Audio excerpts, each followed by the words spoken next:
Turn radio down, please. Good morning, race fans. Welcome back to Sorrento, Australia for the 2015 International Moth World Championship. The fastest dinghy in the world, sailed by the best sailors in the world. Remember that slogan, the fastest boats, the best sailors? That was the America's Cup last year, their slogan. I think it applies here even more on the beach of Sorrento, the Sorrento Sailing Couta Boat Club. We're just on the west side of the Mornington Peninsula in Southeast Australia, where we've seen conditions that are not normally like this. It may surprise you to see in the dead middle of summer me all bundled up, and I tell you, this is not for show or not because I'm trying to pimp Velocitech, although, hello Alec, we love your products. The reality is it is really cold. It's about 16 degrees Celsius, about 60 degrees Fahrenheit or less, and the wind's blowing over this cold water that runs in from the Bass Strait, where it was blowing 50 yesterday with massive waves. We went out and had a look, and it's just a wild piece of water. We are back for 2 final days of racing. We've only had 1 race in the entire final series. The regatta began with a qualifier with 7 races, and then 1 very light air, sort of silly race that was all low riding or mostly low riding. Only 7 boats actually finished on the lead lap. And right now, that's the only finals race we're counting so far. Wham! Now, that's all changed because we actually have perfect moth sailing conditions out here. Finally, they're not perfect conditions for watching because it's cold and miserable and a little the rain squalls are coming through, but we've got 14 to 18 knots of breeze. We've got 230 is the direction, I think. A nice southwesterly, which is a flat water direction here. So pretty minimal waves, maybe a third of a meter at most. And then as soon as we get up in the land, a little bit shiftier and very flat. So it should be really exciting racing and not so much either survival in the heavy like we saw in the second day of qualifying or survival in the light like we saw in the first day of finals.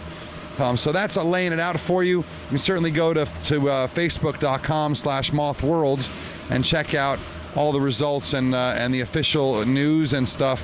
Obviously, Sailing Anarchy, the place to go to get the deeper stuff. Some great interviews. We've done a really interesting interview with the regatta chair, Peter Osborne, explaining the difficulties they've had, and I think doing a really nice job of communicating. Plenty to talk about today.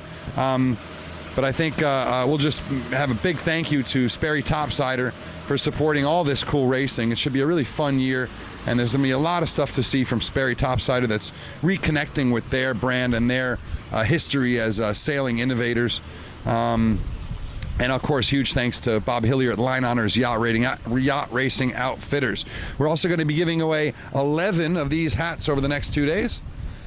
So go ahead to facebook.com/Sailing Anarchy and tell us why you want to get one of these awesome Flex Fit, Line Honors, Sperry Topsider, Sailing Anarchy, Moth Worlds hats. So we got 11 of them to give away over the next 2 days. Just go ahead and get on Facebook and tell us why. Make sure you like Sperry and Line Honors and Sailing Anarchy, or you're not eligible. Oops. All right. So we've got Neely Williamson with us today. We've got Nick Douglas. We've got Charlie Heim. We've got Mark Bergen. We've got Ronnie Simpson down in the hole. Petey Crawford out on the rib, and Sander van der Borsch. Sander's gonna be posting high-res images all day long, thanks to the lovely Meredith Flock back home. I miss you, honey. And that's all we got. But at the moment, we have about 20 minutes left to race time. First, we're gonna hear what Annalise Murphy, the Irish Olympic laser sailor, had to say this morning. We're here in the boat park with Annalise Murphy. The whole world basically is going to be condensed into the next 2 days. How are you feeling? I'm really looking forward to going sailing because I guess I haven't really raced in 3 days because I didn't even finish that first race, the one race of Gold Fleece in the time limit. So yeah, I'm looking forward to going out and getting some racing. I think it's actually still going to be pretty windy out there, so it might be stressful, but it's raining now, which isn't nice, but apart from that, hopefully it'll be good. Maybe a bit flatter though? Yeah, hopefully not as wavy as the other day. Got out to the start line and then I saw there was the AP over H, and all I could think about was like, how are we going to get in? But yeah, it's good. So any plans out on the racetrack to manage yourself over 2 big days? Just, I don't know, try and sort of survive over the next couple of days, finish the races and not capsize too much. That sounds good. How are you loving the weather? Oh, it's fab, you know, it's just like being at home. Lashing rain. What more could you want? That's the reason why I came to Australia. Clever. We're here in the... Welcome back, Sailing Anarchy fans, or if you're joining us from somewhere else, I think we're also embedded on the Moth Worlds website, which is pretty exciting. We're here for the McDougall-McConaughey Moth Worlds on beautiful Port Phillip. I say beautiful lightly, it's pretty rubbish out here today. But we're just watching a few of these moths warming up as we'll come into what's going to be probably the biggest day of racing so far on the bay. One race down in the final series so far. 4 to go today, fingers crossed. And we're calling it Moving Day. But we've had a few chats with people on the beach, including Benoit Marie, one of the world's best sailors, but he's still learning the Moth class, one of the most competitive dinghy classes.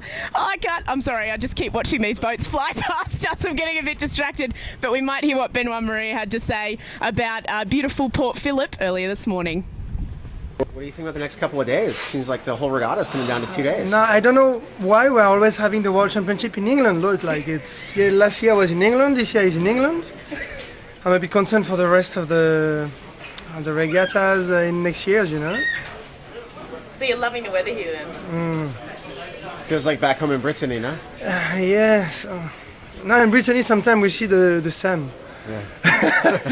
No, it was perfect for 3 weeks, but since the regatta started, it's a bit annoying. Huh? It's a bit wet. Yeah, definitely wet, but maybe some decent racing today. Yeah, hopefully we get something in between 0 to 25, which would be good for once. But yeah, hopefully. How does it feel having the whole world's essentially packed into the 2 days? I don't know. I don't really know actually. It's been a bit deceptive in the last few days. Hopefully the last 2 are going to be great. Yeah, we keep our fingers crossed. What do you think about the next couple? Yes, great to hear from Benoit Marie there. Welcome back to the McDougall or the McDougall-McConaughey Moth Worlds. Lots of M's happening. We're just waiting for the racing to start here. I think we have about 20 minutes to go until we'll have 4 races of live action out here on Port Phillip with the Sailing Anarchy team. A big thanks to Sperry Topsider for their support of this broadcast. Next up, we're going to hear from Andy Horton, America's Cup sailor, an all-round nice guy. Even with the interesting conditions out here on the bay, he just can't wait to get out on the water and show us how it's done. So the points count double now because of everyone's together. It's not, 2 qualifying fleets. So a lot of points on the table. We're 1 race into the finals and probably have 8 more races to go. So looking forward to it. Nice weather, should be pretty awesome. Well, this rain should pass pretty early in the day, but it's looking like pretty breeze-on conditions the next 2 days. Yeah. But it could be like flatter water. Yeah, exactly. Should be some pretty good moth racing. Yep, I don't care. Nothing's gonna wipe the smile off my face. These boats are just awesome. So Bora calls me Happy Horton. He said, "Oh, there's Happy Horton." It's just awesome. It's great sailing, and great fun, and cool time. So you'll be at the next Moth Worlds then? Yeah, I hope so. Got to talk to my better half, but I would love to. Yeah. And what was your goal coming in? Just get better every day. Honestly, first time I sailed against another boat was probably 2 weeks ago, so I don't know anything about it. So I'm right in the middle right now, and hopefully just keep getting better every day. I learn so much every time I put the sail up and take it down, or go sailing, or do anything. So it's cool, and this is everyone's so helpful and fun and great, and it's just easy. It's awesome. So with that in mind, what if you changed across the course of the regatta? What will you be setting up? Yeah, so yesterday I did a lot of work on my gearing mechanism in the bow, and it was a little wrong, twisted. It just wasn't exactly right, so I got a new one of those. Changed something we call the fast point, where the most action is of that mechanism, and then tightened it all up because it was a little loose and sloppy. So I hope that helps when I get tougher conditions and I shorten my wand up, that things move right so that I can drive in the waves. So I've been trying to get there, but it just happened to be that my boat was a little wrong, so we got that rectified yesterday. That's the big one, and then rig setup, getting the right rake, the right rig tension, the batten tension, the whole deal. Just getting all work together like any other boat. You just got to go sailing. You'll be on fire today. I don't know. We'll see. I hope so. I'll have fun, that's for sure. Exactly. So the points count double now. Here from Andy Horton from Lake Champlain Yacht Club. A shout out, by the way, to all of our fans who are watching this in the ideal time back in the States. It's just a dinner time and really a nice time to watch sailing on your screen. I think before we go to some more interviews, Yeah. So anyway, we'll just watch some moths while I talk. Go ahead and film what you like, Nick. You guys aren't here to watch me. Well, some of you are, but most of you are here to watch moths. But I definitely do want to shout out to everybody watching back home. Look at all the boys. Everyone's so excited to be here. Everyone's so excited to finally go sailing. You can see it on their faces. Audio is a few seconds off the video. I don't know why. Really? Yeah. Maybe we'll have to stop and restart. So you might want to do an intro. Yeah, you can remove the yeah. All right. I don't want to restart the stream though, Ronnie. Let me think about this for a second. As some of you had said, watching an On the Water Anarchy broadcast is a bit like being in a broadcast booth. We've got an entire TV studio wrapped up in a 29-foot cabin cruiser. But I do want to say thank you to all of you guys who've been watching us all week. And please remember, we've got 2 very exciting days ahead. Please share this broadcast with all your friends, your yacht clubs, your sailing clubs, your junior sailors especially. We've got represented by young Charlie Heim out here with us working as a spotter. But really a big thank you. We've got people watching from literally all over the world. Had a bunch of hits from places like Singapore and China over the past couple days. And South Africa is watching. North Africa is watching. Europe, of course, America and Australia, New Zealand. But a warm welcome to all of you on a chilly day in Port Phillip Bay. At the moment, what are we watching?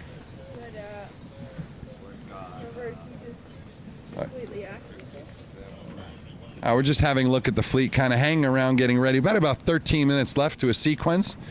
And everyone seems to be doing a really nice job of keeping it together. 18 knots average wind speed at the moment, called by the race committee at about 2:30. And I think they said they were going to go for about 1.2 mile legs, which will be very, very fast in this flat water. That's a 20-minute race or so for most of these guys.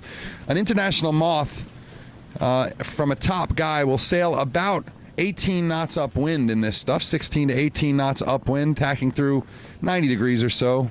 And downwind, they'll do up to probably 26 today, 25, 26.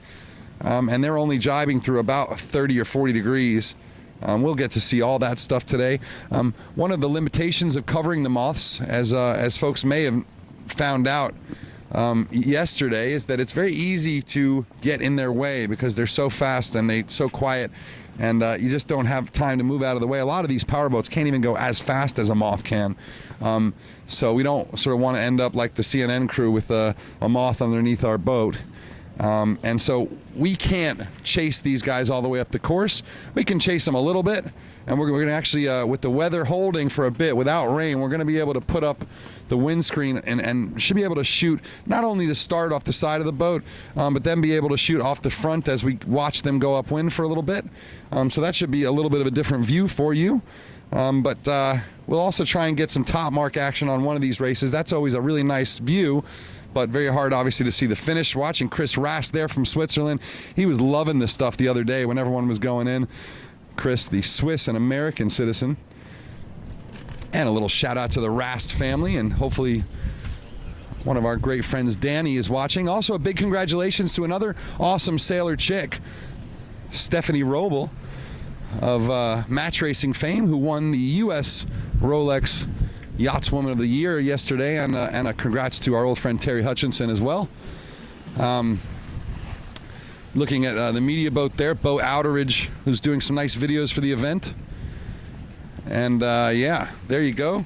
Is that Nils there? Is that young Nils?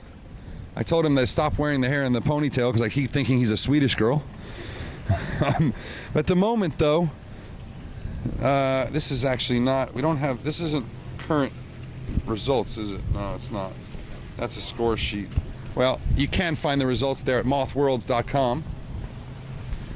And we're getting a pretty good handle on who's who. We haven't had enough racing to really know everybody, and you don't really know who's who until they're out here because you don't see their sails up and you don't have There's a lot of stickers in common, and it's a bit hard to identify these little 11-footers. Right over here we've got, I think, Andrew Campbell from Oracle Racing on our left here. Oh, you're watching Rob Goff right there, Tasmania. Rob loves to go fast in the breeze. He was another one upset by the decision not to go yachting the other day. Because Rob, if Rob didn't go out and sail in big waves, he would never go sailing, being a Tassie native. I think for this start, we're probably gonna, I think maybe pin end, mate. Yeah. I think we're probably gonna go to the pin end for this start. And we're inside 10 minutes into a warning right now. We'll probably go and work the pin end of this start. We've got some sun coming out. Look at this. It is just a perfect kind of day. Let's have a quick look, I think, Ronnie, at the Anthony Couta. You guys sat and talked to Anthony Couta this morning and looked at the radar and analyzed what's going to happen. And maybe we'll have a quick look at what Anthony had to say. Good morning. How are we feeling today? I'm ready. Today's going to be a moving day. I think it's the last day, for the first day that shit's really going to start to hit the fan here. We've got 4 races, and we're going to get some points on the board today. It's a lot of races, a lot of action today. So you're, what are you saying, ninth? Ninth, yeah. So you're in the top 10. You're very, very close to being the top American. Sort of, what's your outlook for the next 2 days? I think there's just so much more racing, and if the conditions are going to be like it is today, there's going to be some ups and downs, and just right now trying to get good scores. It's too far out. There's still hundreds of points on the table, so trying to still just race the course, get around as fast as possible, and then check in there. Not near time enough to start getting crafty, which is pretty low on my priority list to begin with. Yeah, but you're checking out the radar here? Yeah. What's it say, Coach? We've got just scuddy clouds coming through, not a lot of rain. Well, that's good to know. Not a lot of rain in my ass. It's raining out. Yeah, what was that? This is that 30% chance of rain. It's been raining all morning, so. Yeah. That means it's going to rain 30% of the time. Oh, okay. Or at 30% of 100% humidity. Exactly. Yeah. Awesome. Well, good luck today. Thank you. Enjoy. Good morning. You're looking at Andrew McDougall there. And we're headed down to the pin end of the line right now. But folks, just stand by for a minute. We're going to stop and restart the stream because we've got an audio sync problem with the encoding up to YouTube. I don't know if it's YouTube's problem or our problem, but the one way to figure it out is to do a quick stop and start. So just refresh your browser if it goes dark for a minute, and we'll see if we can fix this problem. We're inside 5 minutes to a warning. Ronnie?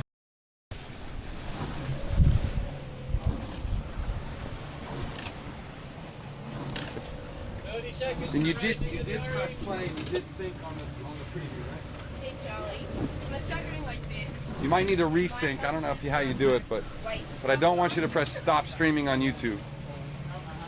We're live again. All right. We are back live with you. Nick, you don't need to shoot. No, actually, shoot me so we can see if it's, yeah. So test 2 2, test 2 2. 7, 6, 5, 4, 3, 2, 1. Now! So that is our warning. 10 minutes to a gun. Just resetting my watch. And again, if you're just joining us, welcome to the 2015 International Moth World Championship, brought to you by Sailing Anarchy, Sperry Topsiders, and of course, Bob Hillier and Line Honors Yacht Racing Outfitters. That's Nathan Outeridge. He is our second place at the moment, I believe. And Nathan, a 2-time Moth World Champion and the Artemis Racing 72 skipper. And you can see him going really quick upwind. Again, these boats do 15 plus knots upwind. Heel the boat up to weather. And they are pretty quick up to touch. Keep your eye out to the right there. Keep your your head on a swivel there, Cappy. Good job.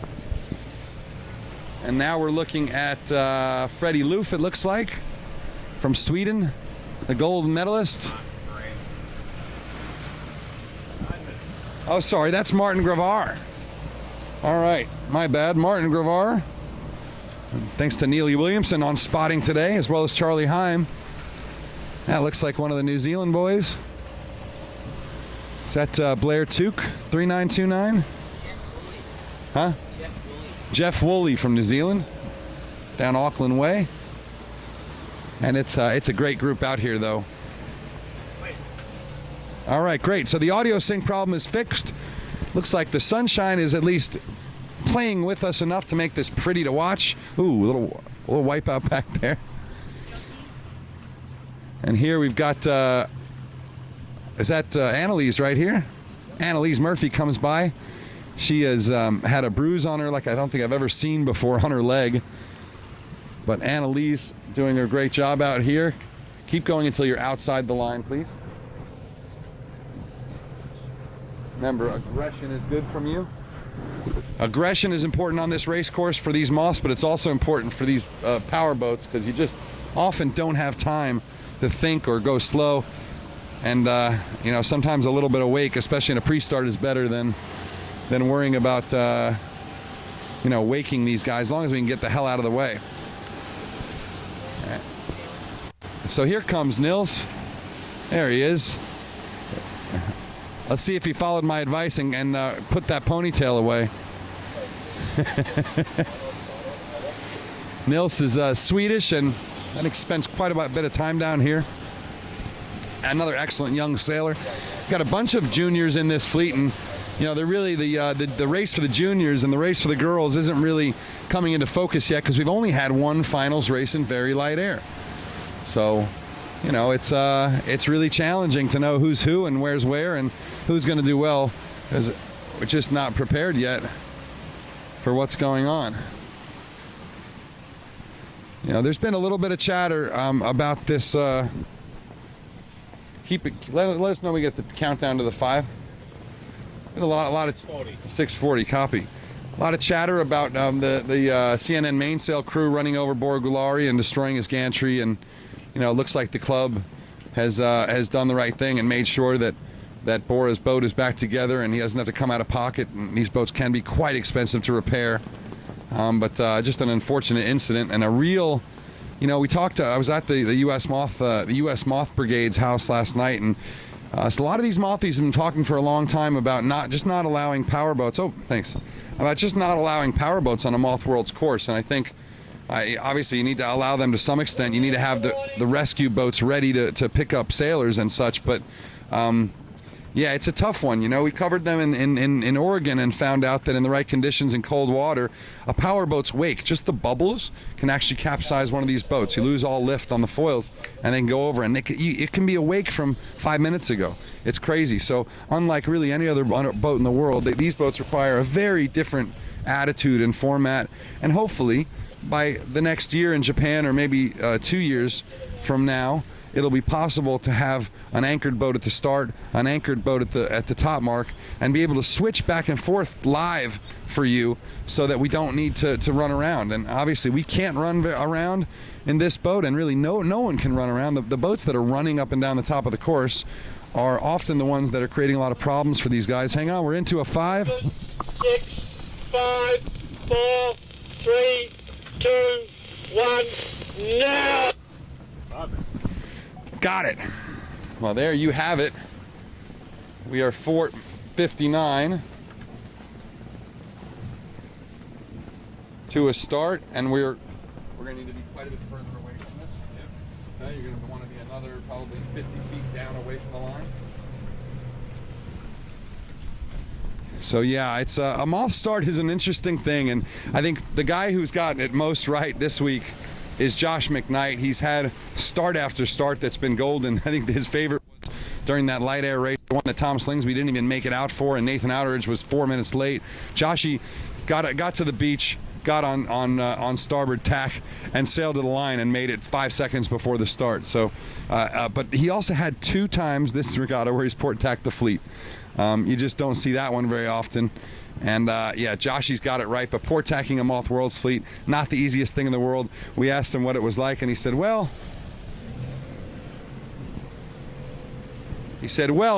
you know, there's a time when you just have to close your eyes.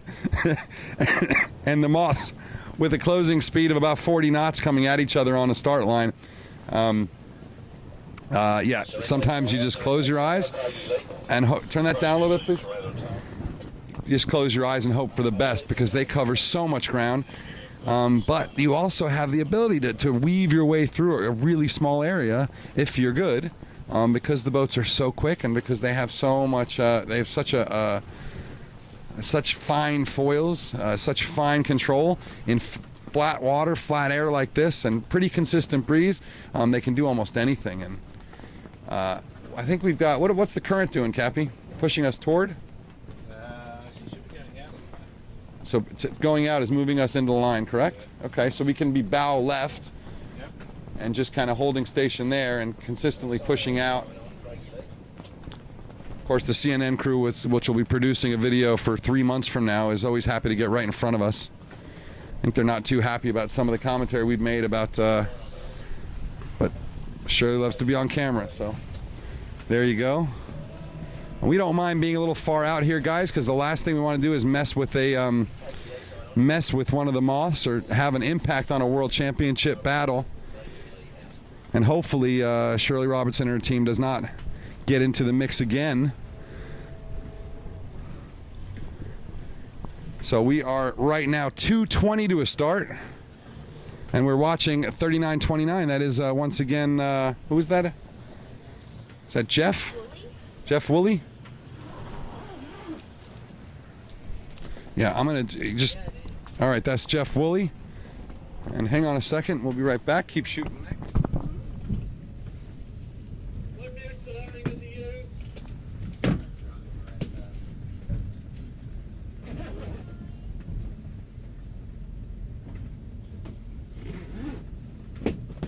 So after the start, just come in behind them and we'll shoot over the bow. Okay, Nick. After the start, we're gonna after you shoot the start, we'll stay with them on the right here, and then as soon as that doesn't work anymore, we're gonna run up to the bow and shoot over the bow. I've got the window open. If you're tall enough, or maybe we'll just switch to you, and you can do Mike, and I'll take the camera up on the bow. Excellent, excellent. We are about 10 seconds to P down. 7. Well, I think they're behind. 3, 2, 1. Mark it.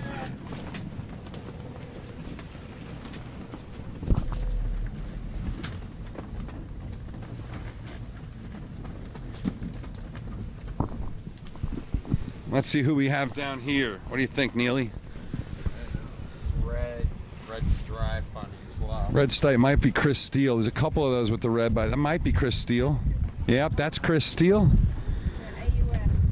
That's Oz, okay. Is that Luca Damage?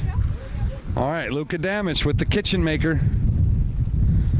That beautiful home-built boat. And we're gonna need to always be ready to bug out to the left and away. So we are almost into 10. 10 seconds. 7, 6, 5, 4, 3, 2, 1. Who is that? Port tack in the fleet. 38-32. Come on, come on, come on, come on. Ben Moon down here at the left end of the line, working bow down. Nathan Outeridge poking it up a little bit with a really nice start. And boom, 42-19 plugs it. Go forward, forward, forward.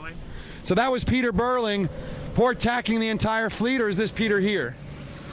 Yeah, I'm sorry. Yeah, and yeah, guys, the leader has a yellow jersey on, you'll see. And there's a yellow, silver, and blue jerseys, I believe. Yellow, blue, and red, sorry. So Peter Burling on starboard. I don't know who that was on port. Nick, let's go up to the bow here. Yep. Let's switch and you can do a little commentating. Okie dokie. So hey there guys, if you've just joined us, we're live on beautiful Port Phillip, just swapping up to the bow so we can get some better coverage for you. Is that Les Thorpe port tacked? Les Thorpe. Les Thorpe just port tacked the fleet in our second race for the final series here for the McDougall-McConaughey Moth Worlds. Forward, please. We're just trying to follow this fleet upwind. Some fantastic condition. We're just going to wipe this screen off for you guys. Gotta go into the waves here. The majority of the fleet are on starboard tack at the moment, heading up towards Blair Gowrie Yacht Club. Just going to try and stick my head around the corner when we get this camera organised. I'll just at least give you some audio. Great starts also from Ben Moon and Nathan Outeridge at the pin, but on starboard tack, while Les Thorpe is headed out to that right-hand side of the course. It's interesting when you do port tack, the fleet calling the right time to come back and consolidate on the gain that you've made by crossing the fleet. We do have 80 boats in this gold fleet for the McDougall-McConaughey Moth Worlds. And it does look like Nathan Outeridge is doing quite well on the left-hand side of this course, but here on the right, still got some of the back markers coming across. This is actually a really good position for you guys. It's a lot easier with this wave state for us to be able to bring you a bit more coverage. It was exceptionally difficult earlier on in the series to navigate our way through the fleet.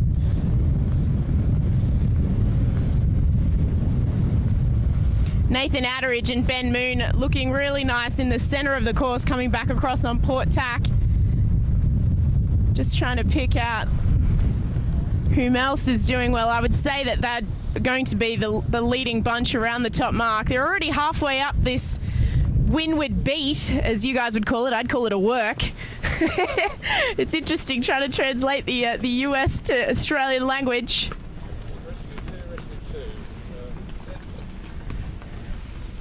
Really getting some heel onto windward here. I think we're following. Big header now on port, so I wouldn't be surprised if some of these guys start to flop over onto starboard quite shortly. Bit of a split in the fleet, but the majority are on the left-hand side of the track, following that port favour on the line. I don't know if that was great, that whole little scenario. Our little scenario, we're just trying to work out a few things for you guys. If you go to the bow again, Neil, you'll have to just kind of, or Charlie, you just have to kind of run up and run the lines and make sure they're clean. Okay. Scott Babbage is one of the boats out on the right-hand side of the course. I can see him coming back now. Be looking to make some gains after the qualifying series. He did perform quite well in the qualifying series. Babbage is just out on the right-hand side of the track. Ooh, bit of a crash in the middle of the course, but Ben Moon and Nathan Outeridge extending towards that top mark. I'm sure we'll get a verbal confirmation once they do round, and we'll keep you posted. For those of us who have just joined us, we're midway up the first beat of the second race, but the first race for today in the McDougall-McConaughey Moth Worlds with the Sailing Anarchy team, brought to you by Sperry Topsider. Definitely more friendly conditions. It's probably the most moderate conditions that we've seen for the entire series, from exceptionally breezy to no wind at all. And we're hoping to get 4 races away today. Basically the entire World Championships will be squeezed into this 2 days. So as I think Andy Horton and both Katoon said in their interviews that we did with them earlier this morning, that today is moving day. Peter Burling will be looking to hold his lead. He has been dominating the fleet so far, but he wasn't in that top pack that managed to do a nice port tack fleet, a nice port tack start rather. We're just listening to the radio at the same time to try and bring you the update as these boats do round the top mark.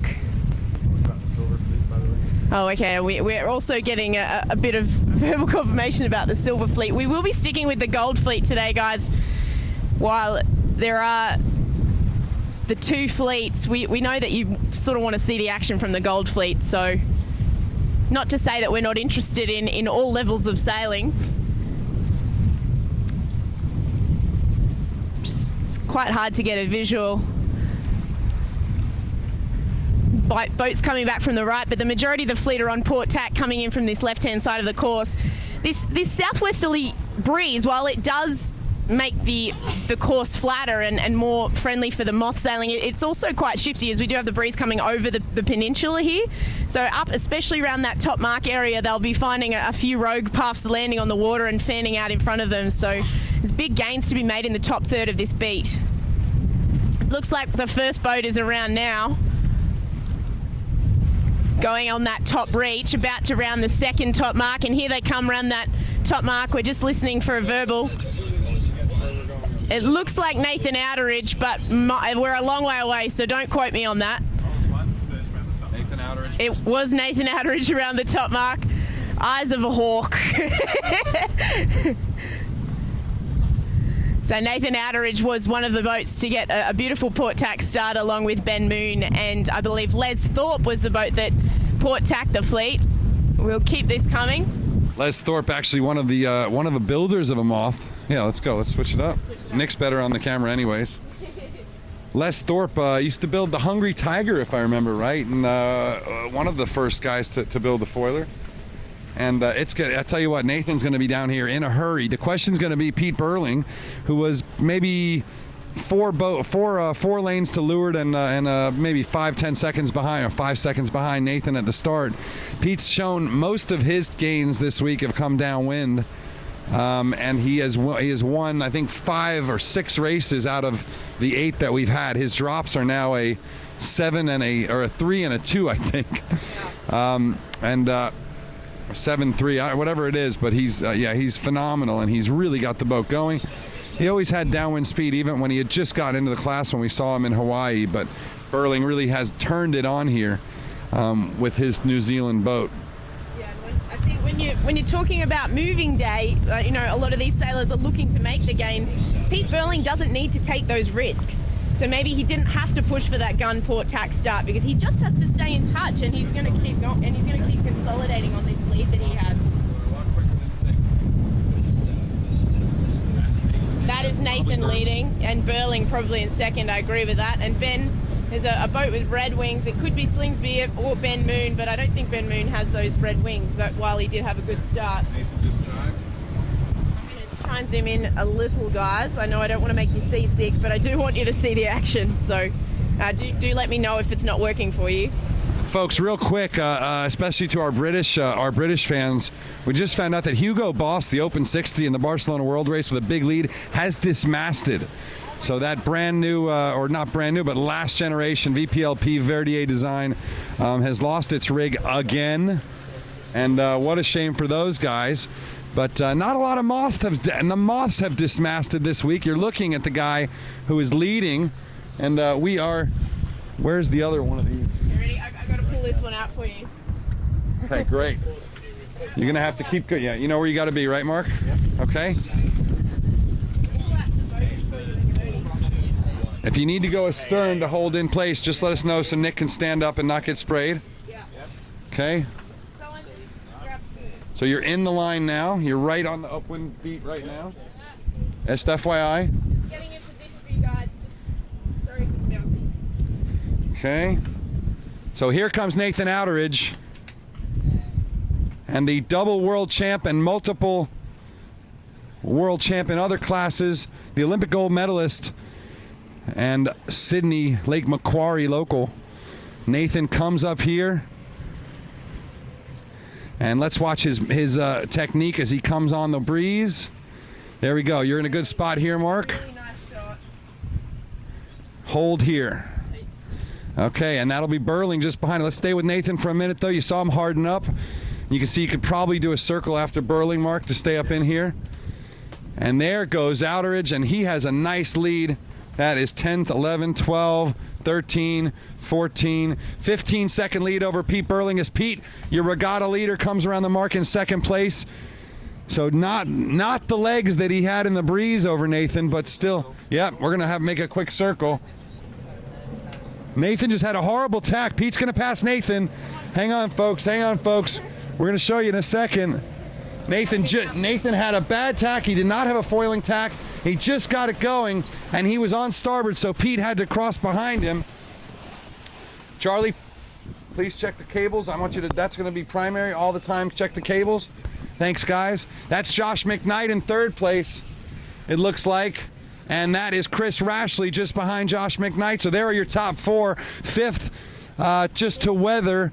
No, that's not Lister. That is Chris Draper in the blue.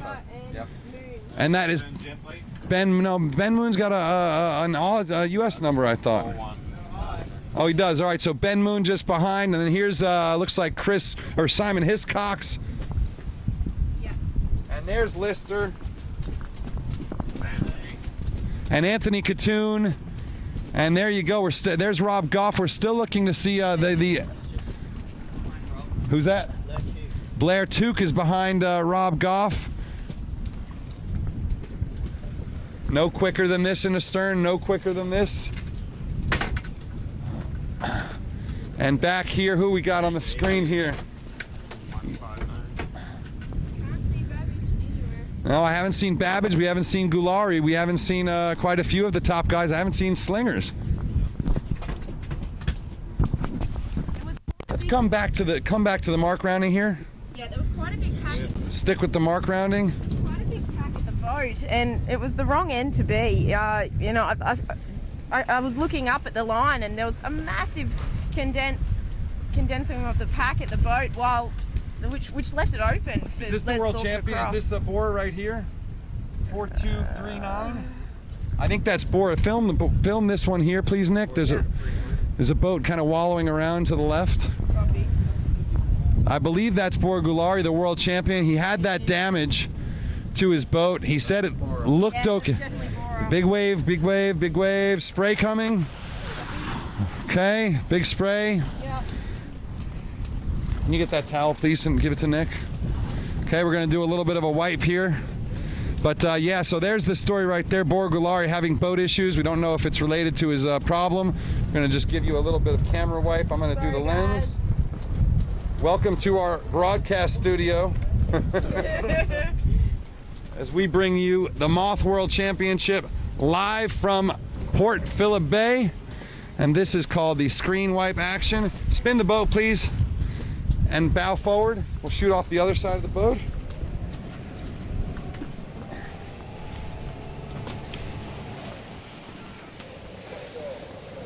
There we go. All right, so we're watching the back markers coming around now. Who's that, Neely? Which one? Coming around the mark right now. Looks like that looks like maybe Matt Knowles. That's right, the U.S. class president and Harvard-educated lawyer and rules advisor and a brilliant sailor too in the light air especially. But in this breeze, his 150 odd pounds just isn't enough to really hold it down and stay up front. And this race is going to be over in a hurry, I guarantee you. So we're actually going to just starting to creep our way over to the last of the guys coming around here, and we'll head to the finish line. We'll probably hang out there. Maybe we can, yeah. Changing sides. Changing sides now. We've still got a few coming around, Nick, if you want to try and get them on the right side of the boat. Bear with me, guys. Got Dave Loring from Charleston coming by. We've got Aus 3903. I've got one of the Oracle boats back here. And our top female right there, Japanese, I forget her name. It's a very hard one to remember.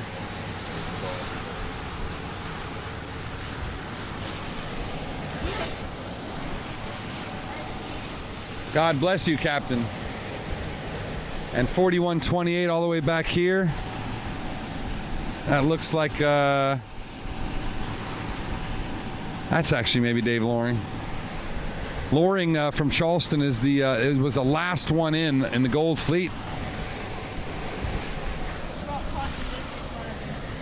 Who's that? Scott Cotton with the orange. Yeah.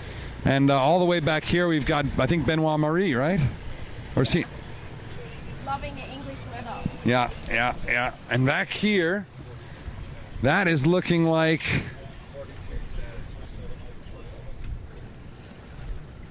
whoa. We'll let you know who that is in a minute. I'm coming back to you. Well, thank you, Nick. We're trying to find out who that is, 4210. You can look too, Charlie. And yeah, no, it's this is sort of what we expected. Not a lot of carnage at all, which is nice. It's very handleable conditions. You know, the waves. How you doing on that cable? The waves are very manageable. Ben Moon, what happened to poor Benny? So Ben Moon 42.10 there. He had a brilliant start just ahead of Outeridge and looking great, but he must have come off the foils, capsized, whatever. Screen looks okay, but yeah. All right.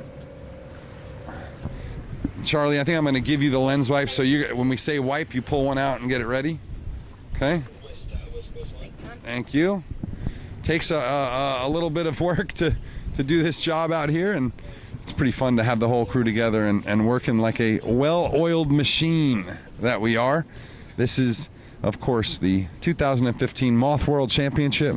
I'm Alan Block, and thank you for joining our Sailing Anarchy Perpetual Dude Show Productions on the Water Anarchy, Sperry Topsider, Line Honors Yacht Racing Outfitter, Sears Motor Oil, Pennzoil, Kentucky Fried Chicken, Chevy Ford broadcast.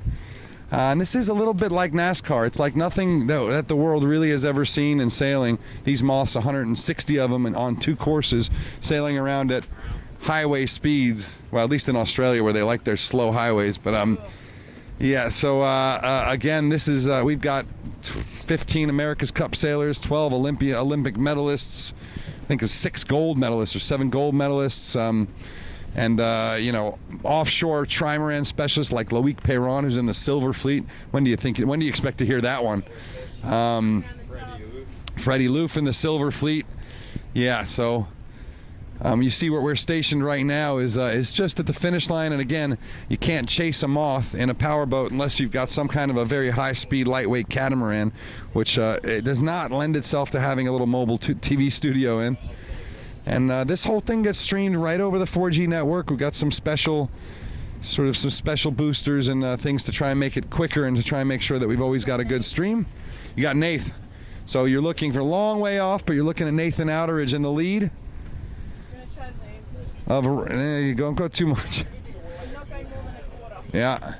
So Outeridge remains in the lead, and he knew he had to do something special here in order to stay on top of his 49 arrival. And Outeridge and Burling will be going at it in the Olympics in Rio. So we've been confirmed from both of them that they're going to be in Rio. Well, if they make it for their respective countries, but I don't think there's much question about that. So they will be. You don't need to come off here because Burling capsized. Whoa, nice eyes, Charlie. It looked like he had him. It looked like Burling was about to pass Nathan Outeridge, but he capsized. I've got him. So we're looking at it right now. Is he back up yet? I don't see him. Oh, I see him. Yep. And he's not on the foils yet. And Nathan is steaming in. Nathan's setting a cracking pace. Oh, he is flying. Puff on for Nathan. So you see where they're going around, Mark? Yep. You can be all the way kind of up in, next to the committee boat. We don't need to be all the way down here. Okay, so we're going to flip the boat here so we can watch Nathan come in. We'll set up for the final jibe. We'll do a quick spin, Nick. Okay, turn left.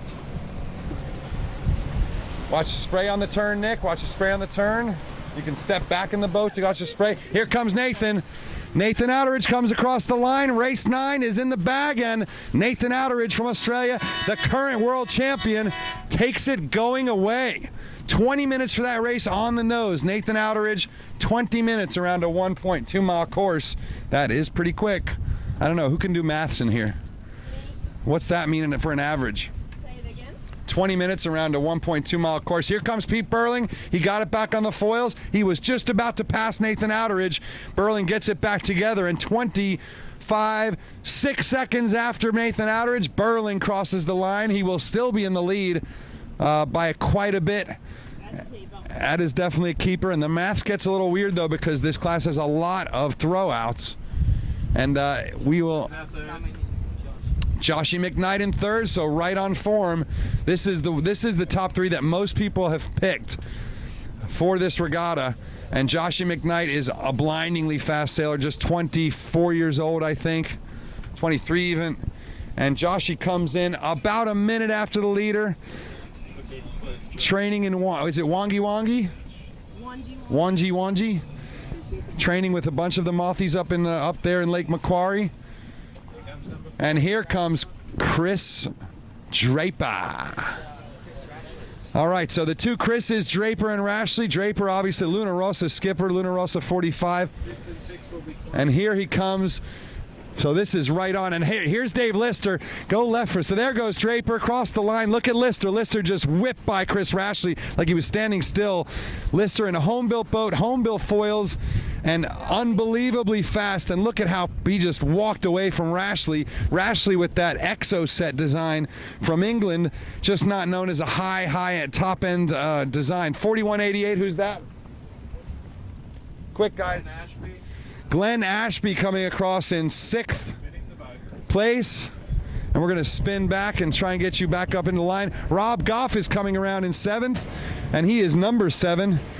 Goff has been very close to winning a world championship in a couple of spots. And Blair Tuke is just behind Goff, so Goff comes across the line. That is 2 minutes and 15 seconds after the leader. Blair Tuke just behind him, Glenn Ashby's teammate. But excellent to see Ashby, the first Aussie Team New Zealand member. Is that Kohei there? Kohei. Yep, Kohei coming across. Chris Rask coming across just behind Kohei. Excellent stuff. And here comes, who else we got here? Ray Davies, the Razor, coming across. So the Team New Zealand boys coming in one after another. And Anthony coming across, first American. There comes Stefano Rizzi, second Italian. Young Giancarlo, or Gian something, was just before him. Tom Slingsby and Babbage coming around next. Who's that, Joel? Joel Castle here, 4011. And here comes Hiroki with a brand new foil. Just behind him, we've got Amac. And here comes Hiscox. So Hiscox lost a lot there. Oh, almost stuffed it. That's I don't know, Steve Thomas, and then behind him is Tom Burton. See that shock of hair? First Ginger. What is this 3671? It's such a good looking boat, all blacked out with the sort of blacky sails. No, I meant before, no Scott Babbage and no Tom Slingsby. Right, we still have not. Bora just crossed the line in, I don't know, 20th, 30th. So I don't know what's. I mean, if he can't get the boat going, I could see him getting back to shore and trying to figure out what's wrong with the geometry or whatever after that repair. But maybe he just had a bad race. Still haven't. Is that Slingsby there? No. Kyle Langford. That was Kyle Langford. There was the first Oracle boat that we saw. Chris Steele in the red boat, and then our South African. And here comes 4003.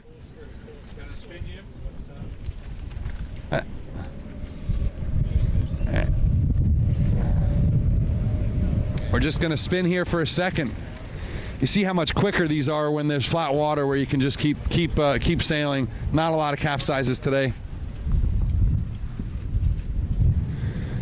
And again, if you're just joining us, this is race 9 of the Moth World Championship. It's actually race 2 of the finals.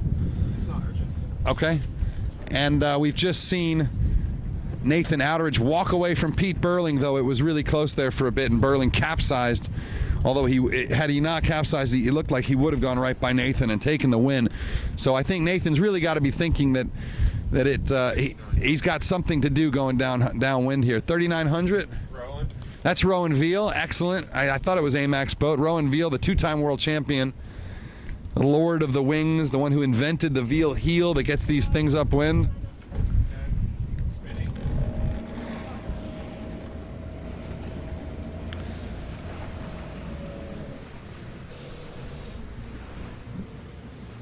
Just go dead upwind here a little bit, or just straight ahead, straight along this direction. And just the back markers now coming down. Anything you can give us, like a little advance warning, Neely and Charlie? Yep. There's our, looks like our first Matsumoto Suzuki. It's a great name. Is that the girl or is that a guy? So it's not the girl. So Tawana. Okay. So here comes Charleston's Dave Loring coming across. And that looked like Matthew Gravare. And just so you know, folks, the scoring it's not that complicated, but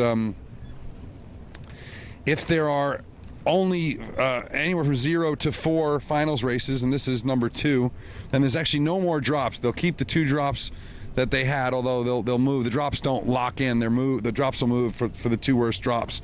But if we get off 2 more finals, so when the 5th race is in the books, they get 1 more throw out, and I don't think we'll get up to the next one. There possibly would be another throw out, I think, after 8 or 10, but I don't think we're going to get there. So that's the scoring situation for you. And then, we'll remind you that scoring a Moth Worlds is one of the toughest things to do for any race committee in the sport. It is blindingly difficult.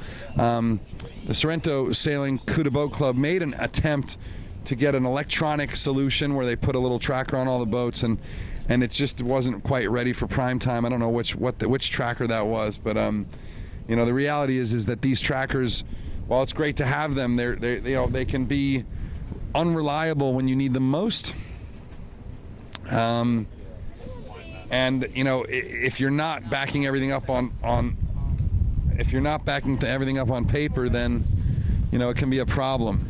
I think we've still got a few back markers coming in here.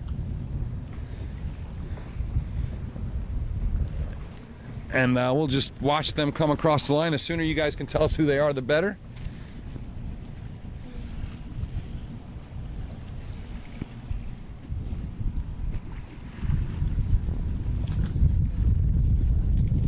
Charlie, watch yourself. You got a finish line over here, Nick.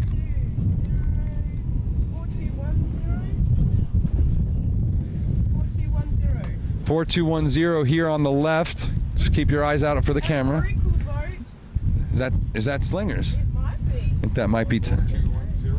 What do you got?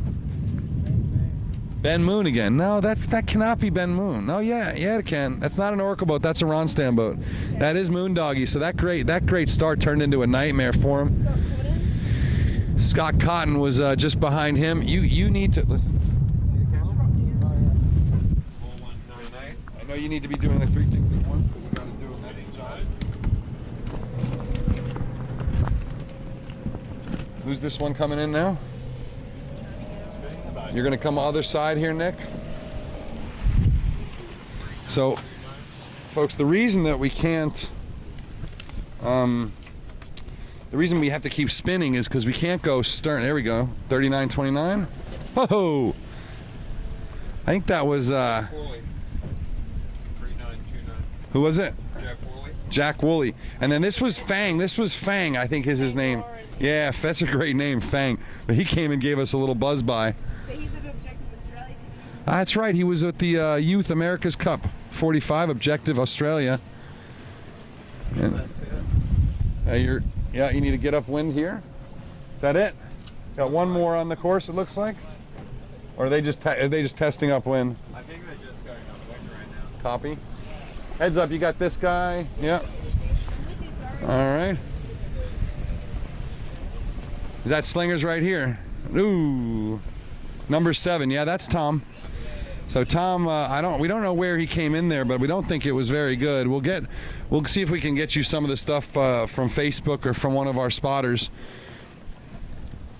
But it's pretty. We will recommend that you guys, if you want to be right on top of all the action, you want to come through and sit down, Sean? Just trying to help him out here, so I don't know what. You good, guys? You all right? You all right? He just wanted some internet. Hang out, yeah. Outeridge and Tommy are having a chat here. So we're looking at Outeridge and Slingsby kind of chatting in the water. And I think Tommy's probably looking for some help on settings, maybe. And these boys, great friends. Most of the, huh? Shirley hasn't hit anyone yet.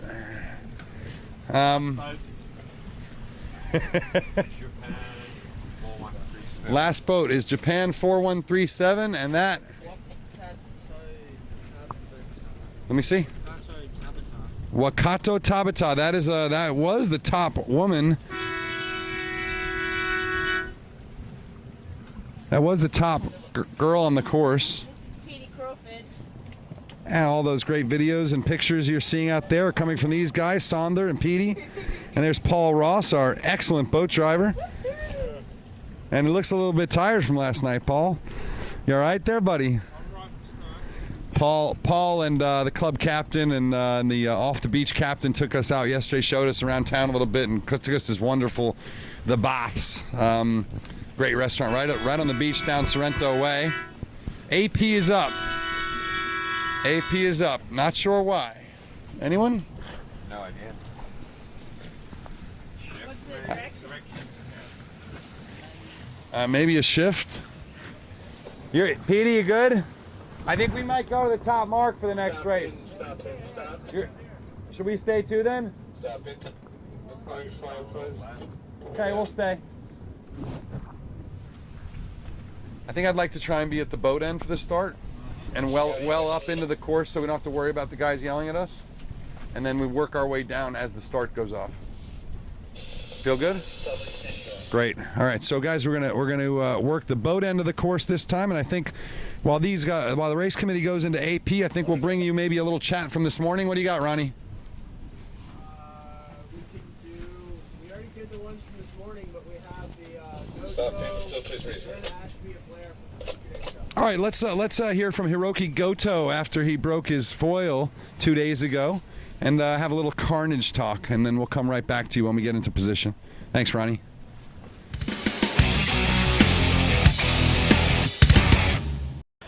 It's pretty fresh out there and massive waves. The moment I just arrived to the race area, the race is cancelled and sent me back. But you know, on the way back, I think suddenly I hit something, or I don't know, but suddenly my boat doesn't go higher. Still falling, but pretty low. I don't know why. Then I capsized and found that my fall is half, but still falling. So pretty low. It's a good foil then. Yeah. Does that mean you can get a smaller foil now?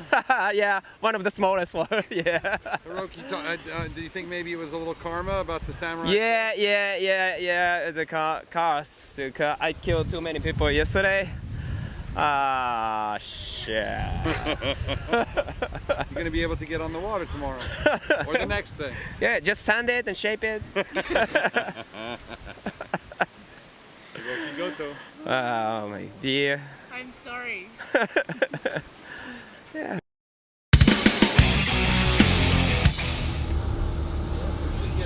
We'll do an intro into class. 4, 3, 2, 1. Welcome back, guys, to the McDougall-McConaughey Moth Worlds. We've just finished the second race of the final series, race 9. Overall, got a bit happening here, but we're going to cut straight to an interview with Glenn Ashby before this AP drops, and we'll come straight back into the second race start of today.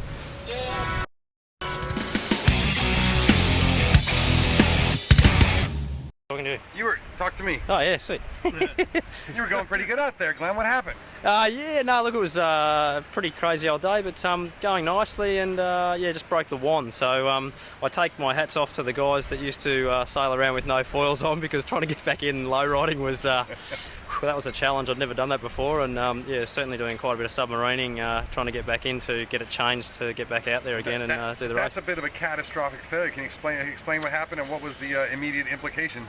Yeah, well, look, when you're going downwind and you sort of get ready when you know you're on the edge of having a bit of a stack, but when the wand broke, basically the boat just went into a high-speed sort of bow down trim, I guess, at the end of the day, and I basically had my eyelids over the back of my head for a couple of minutes while I sorted myself out. But you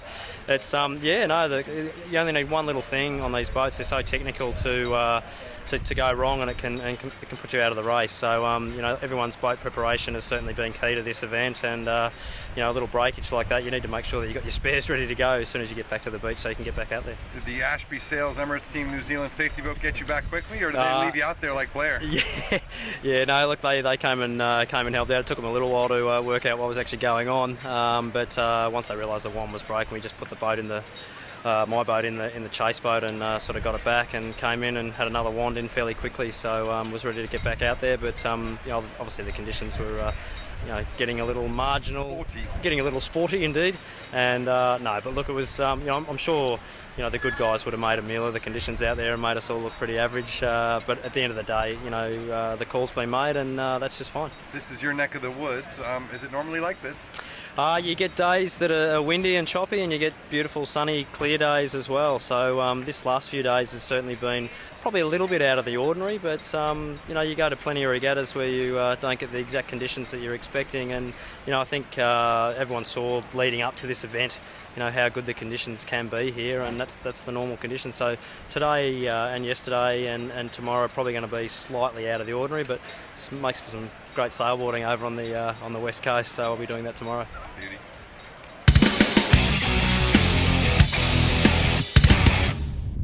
Welcome back, guys. We're already within the starting sequence for the second race today. The race committee doing a great job with some more friendly conditions to really bang out these races, and we're calling it moving day, but the top three that just finished in that first race today, we had Nathan Outteridge followed by Peter Burling and a capsize, and then Josh McKnight. So some of the top three that we do expect to see there. People that we didn't see up in the top pack, including Scott Babbage and Tom Slingsby, so I think they'll be looking to find some speed in this next race. But we could get 4 races in today, which will really, really pack out these results. And it'll be awesome to see just what happens. But we've got this, you can see the boats here already starting to pack up around this boat end. They may have adjusted that start line, given that it was so pin biased last time. That may have been what we had a short AP for. A U flag here you can see. I think we'll have about 3 minutes to go now. We're going to stay at this boat end for this sequence. After the start, guys, I'm going to run up, and I need you guys to keep the cables working when I go up there, okay? So what's going to happen after this start, guys, you may have just heard Clean in the background. He's going to run up onto the bow and try and shoot forward for you guys so that we can follow the fleet upwind. 80 boats in the Gold Fleet. We've got Benoit Marie behind us, but you'll be seeing the race committee boat with all of the fleet starting to now line up and find their pecking order. How long do we have to go to the start, guys? 1:59, just inside the 2 minutes. And as we continue across the day, you'll start to see these sailors get a little bit more aggressive as they're starting to search for the scorecard. The start of the regatta, generally, the good sailors will be being a little bit more conservative, just making sure that they get good scores on the board. But it's this is make or break it time now as we start to move into this day. And this Nathan Outteridge took a few risks starting at the pin end hard, but it paid off with that win. He needs to make quite a few gains on Pete Burling today if he wants to take out his 3rd Moth World Championship. We're approaching the 1 minute gun now, guys. Minute 20. Few guys down towards the midline, which will mean that they'll end up down at the pin. I think I can see Nathan Outteridge down that same way. 7, 6, 5, 4, 3, 2, 1, now. And that is 1 minute to go, guys, here for the second race of the day, the 3rd race in the Gold Fleet for the International Moth Worlds. We've got all of these guys that you can see on the camera gathering at this boat end, starting to find their pecking order to get across the line. One boat upside down in the middle of the line. I think you can see them there. 4211 from Japan, guys. He's all right. He's back on track. We've got Benoit Marie right here at the boat end. He'll be looking to get a good start. Not long to go now, guys. The time? 23.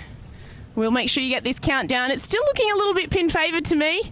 More breeze down there. Yeah, there's more pressure on this left-hand side of the course that we saw on the last. Coming into the countdown. 9, 8, 7, 6, 5, 4, 3, 2, 1, now! Wow, and look at this nightmare at the boat. You can see everyone trying to squeeze in just to find that room, but it's definitely a pin start again. Flying down at that pin end. Hold for tackers, hold for tackers, hold for tackers. We're just going to hold here. We've got a few people bailing out as they can't hold their lanes. Definitely a pin end line, so we'll wait to see those guys flop over onto port tack. No port tackers this start. Okay, we're good. We're good. Okay. Oh, it's so great to have some visibility though and see all of these boats. We're gonna start heading up the course for you now. As I mentioned, we did have most of the leaders down at that pin end and we're not with them, but we will see it all play out in this race as we stay with it. The second race for the Gold Fleet. Pardon? We've got the Austrian here, I think we're following. Nicholas Groisch. Nico Retsch. 49er Olympian for Austria. A 49er Olympian for Austria. Clean, just fill me in. Now we're with 41.66 from Australia. We have Richie Macco. We have a few of the back markers out this side. I'm not sure if you can see through the lens there. There's definitely a top left pressure here. We can see the first of those pin end starters coming across now on port, definitely clearly crossing those that started at the boat. Not worth the mess at the boat, I think, to start at the wrong end of the line as well. But with 80 boats in the fleet, you've got to find your hole somewhere and make sure you can get across the line. It looks like we have Nath Outeridge in that top pack. Probably Rashly. Again, Rashly in the white boat. I need binoculars. Gosh, they're whipping around this course. These races are going to get away, no worries today, if we can keep it rolling from the race committee. And if this breeze continues to stay locked in, we will get these 4 expected races in. And then tomorrow, again, potentially another 4 races. Eight World Championship races squeezed into 2 days. It's plenty of action. I have to say, too, the race committee doing an excellent job. They've had a tough go of it, and there's been quite a bit of criticism, as there always is at every regatta. But their communication has been a little bit weaker than what the Mothies and sort of modern high-performance classes have gotten used to, I think, over the last few years, with some really great young race officers coming through the ranks. This race officer, Gary Hosey, engaged at the last minute when the existing race officer had a heart attack, and our condolences to him. We hope he's watching. I think it's Rob, is that right? So anyway, Gary doing a nice job today, getting off 2 already, and I think, if the wind holds, which all forecasts indicate it should, we should be able to get off 4 races here we should be back on shore by sort of 3 o'clock in the afternoon, and maybe even get to do a talk show. Good stuff from the race committee, and it won't be long now before the first boat is around, and we'll be turning around and headed back to the bottom mark. Yeah, it's unbelievable how quickly they get around this course. We're in a left phase at the moment. Majority of the fleet on port tack coming back in that top third. Definitely looking like a left shift. As it comes over the land here, you'll find it does swing left up near the headland back at the Sorrento Couta Sailing, Sorrento Sailing Couta Boat Club. Should just say SSCBC. Doing a fantastic job to manage so many boats in what's been difficult conditions, but perfect racing conditions for the Moths today. Everybody up on the foil. Visibility, minimal waves, makes it easier for us as well, so everyone's happy. And we still can't keep up with them. There's no point even trying to chase them. We just end up wiping the camera lens off every 20 seconds, I reckon. Probably wiping out a few moths with our wake. And that too. Yeah. That's probably more important. We're going to start to approach the top mark very shortly, guys, and we'll call what's happening on the radio. Try and get a visual. Someone who I haven't seen. Any update on the radio? Someone who I haven't seen all day is Scott Babbage, unless he's got a different mainsail up. I can't. He must. Yeah, he must. Let's make a note of his sail number and bow number and try and find him. And we're gonna find him for you guys. Got sailing bits on the hull as well, so we're gonna keep an eye out for him, guys, and So, Nick, I heard you might be going out for a foil later. What's going on with that? Yeah, I think I've been volunteered to go out on the foiling laser, which is pretty exciting. You guys might get to see me in action. Could be plenty of carnage given I'm not so large.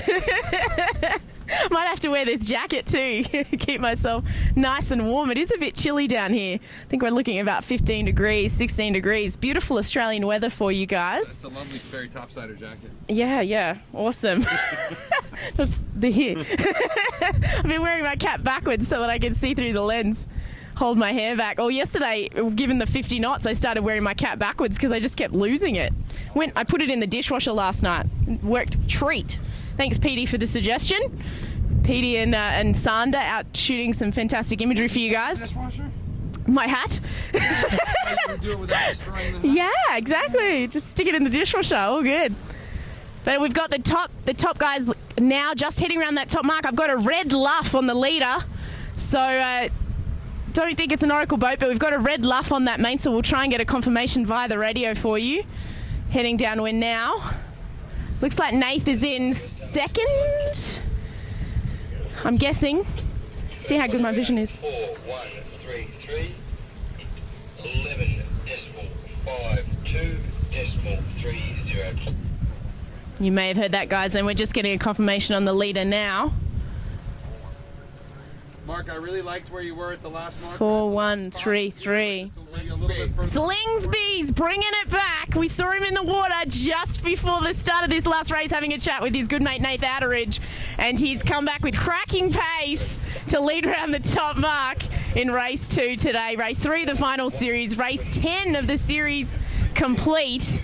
And he does love a bit of breeze, and it looks like Nath is behind him, so he might be regretting giving him a few tips, given he needs to get some wins under his belt. But Burling, and then second. Burling is second.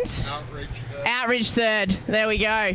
Outridge will be looking to make some gains on Burling, and Burling, as I said previously, he's just looking to keep getting these keeper scores. He's been exceptionally consistent, the most consistent in the regatta, and that's what's pushing him to the top.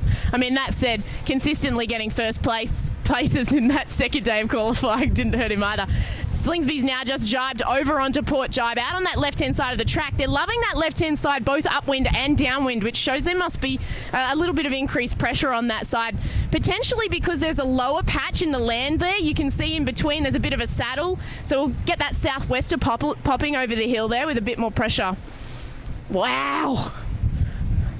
This is where I wish my eyes could zoom in. But we've got Slingsby heading back down the bottom of the course, and we will follow him around the bottom mark. We'll see if Burling can make those gains on Slingsby as he did on the day of second day of qualifying.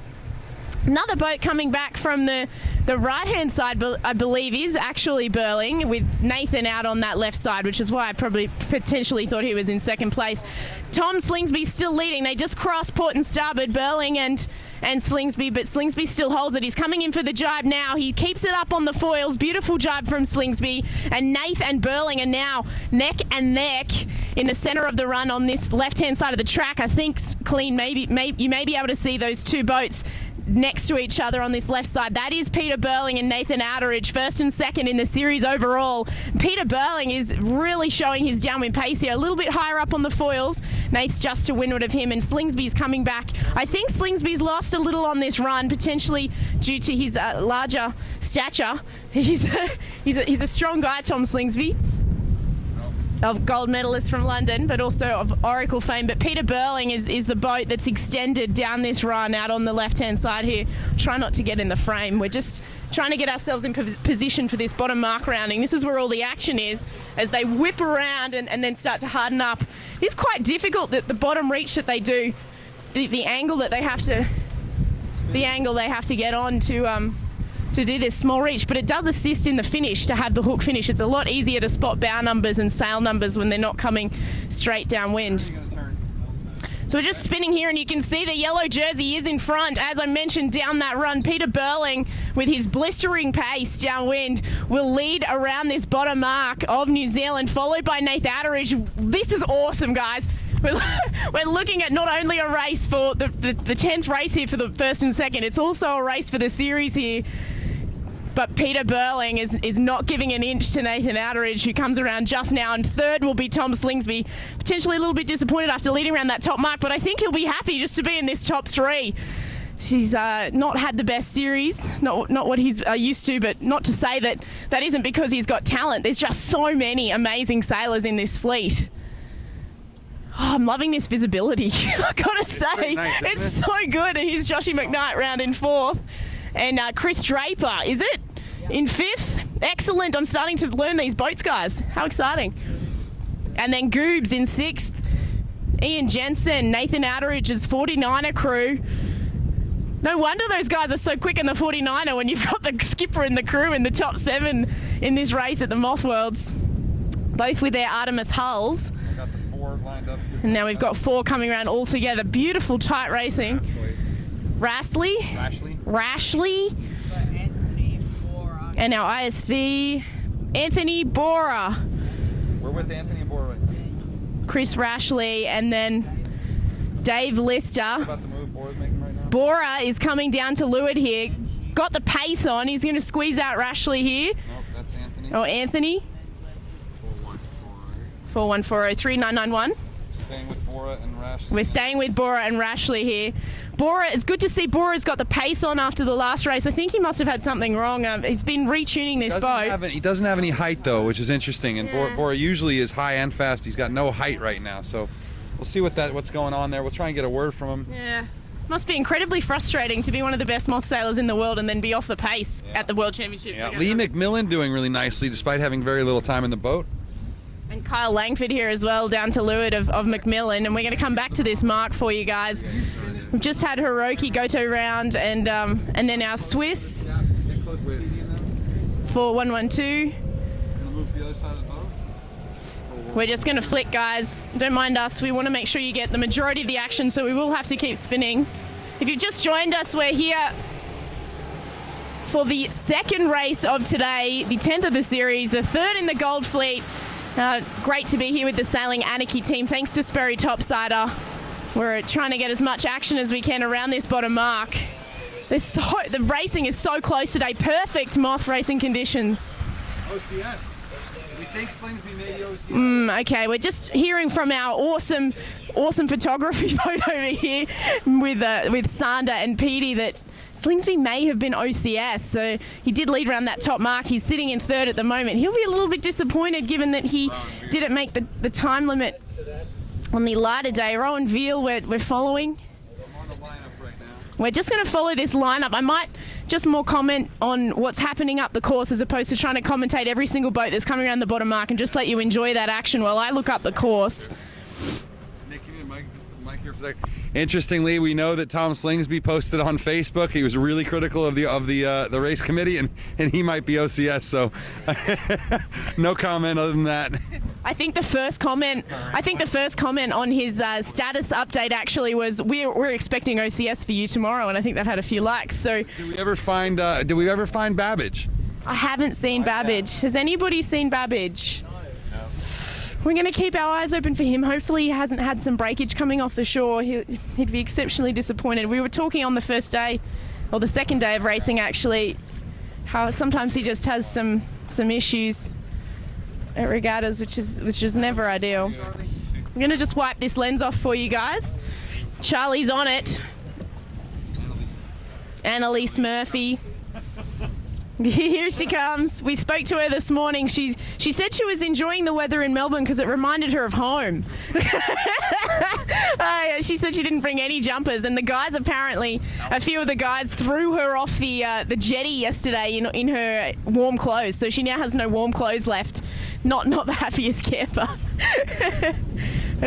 We've got the leading pack now starting to approach that top mark. So we'll call that as that comes around. But round the bottom we did see the series leader Peter Burling leading Nathan Outeridge, then back to Tom Slingsby, who was potentially OCS. We'll keep you updated on that. Then Josh McKnight, then Chris Draper and Ian Jensen were our top 6 or top 5 depending on how Tom Slingsby's finished. We're staying here with our Swedish boat.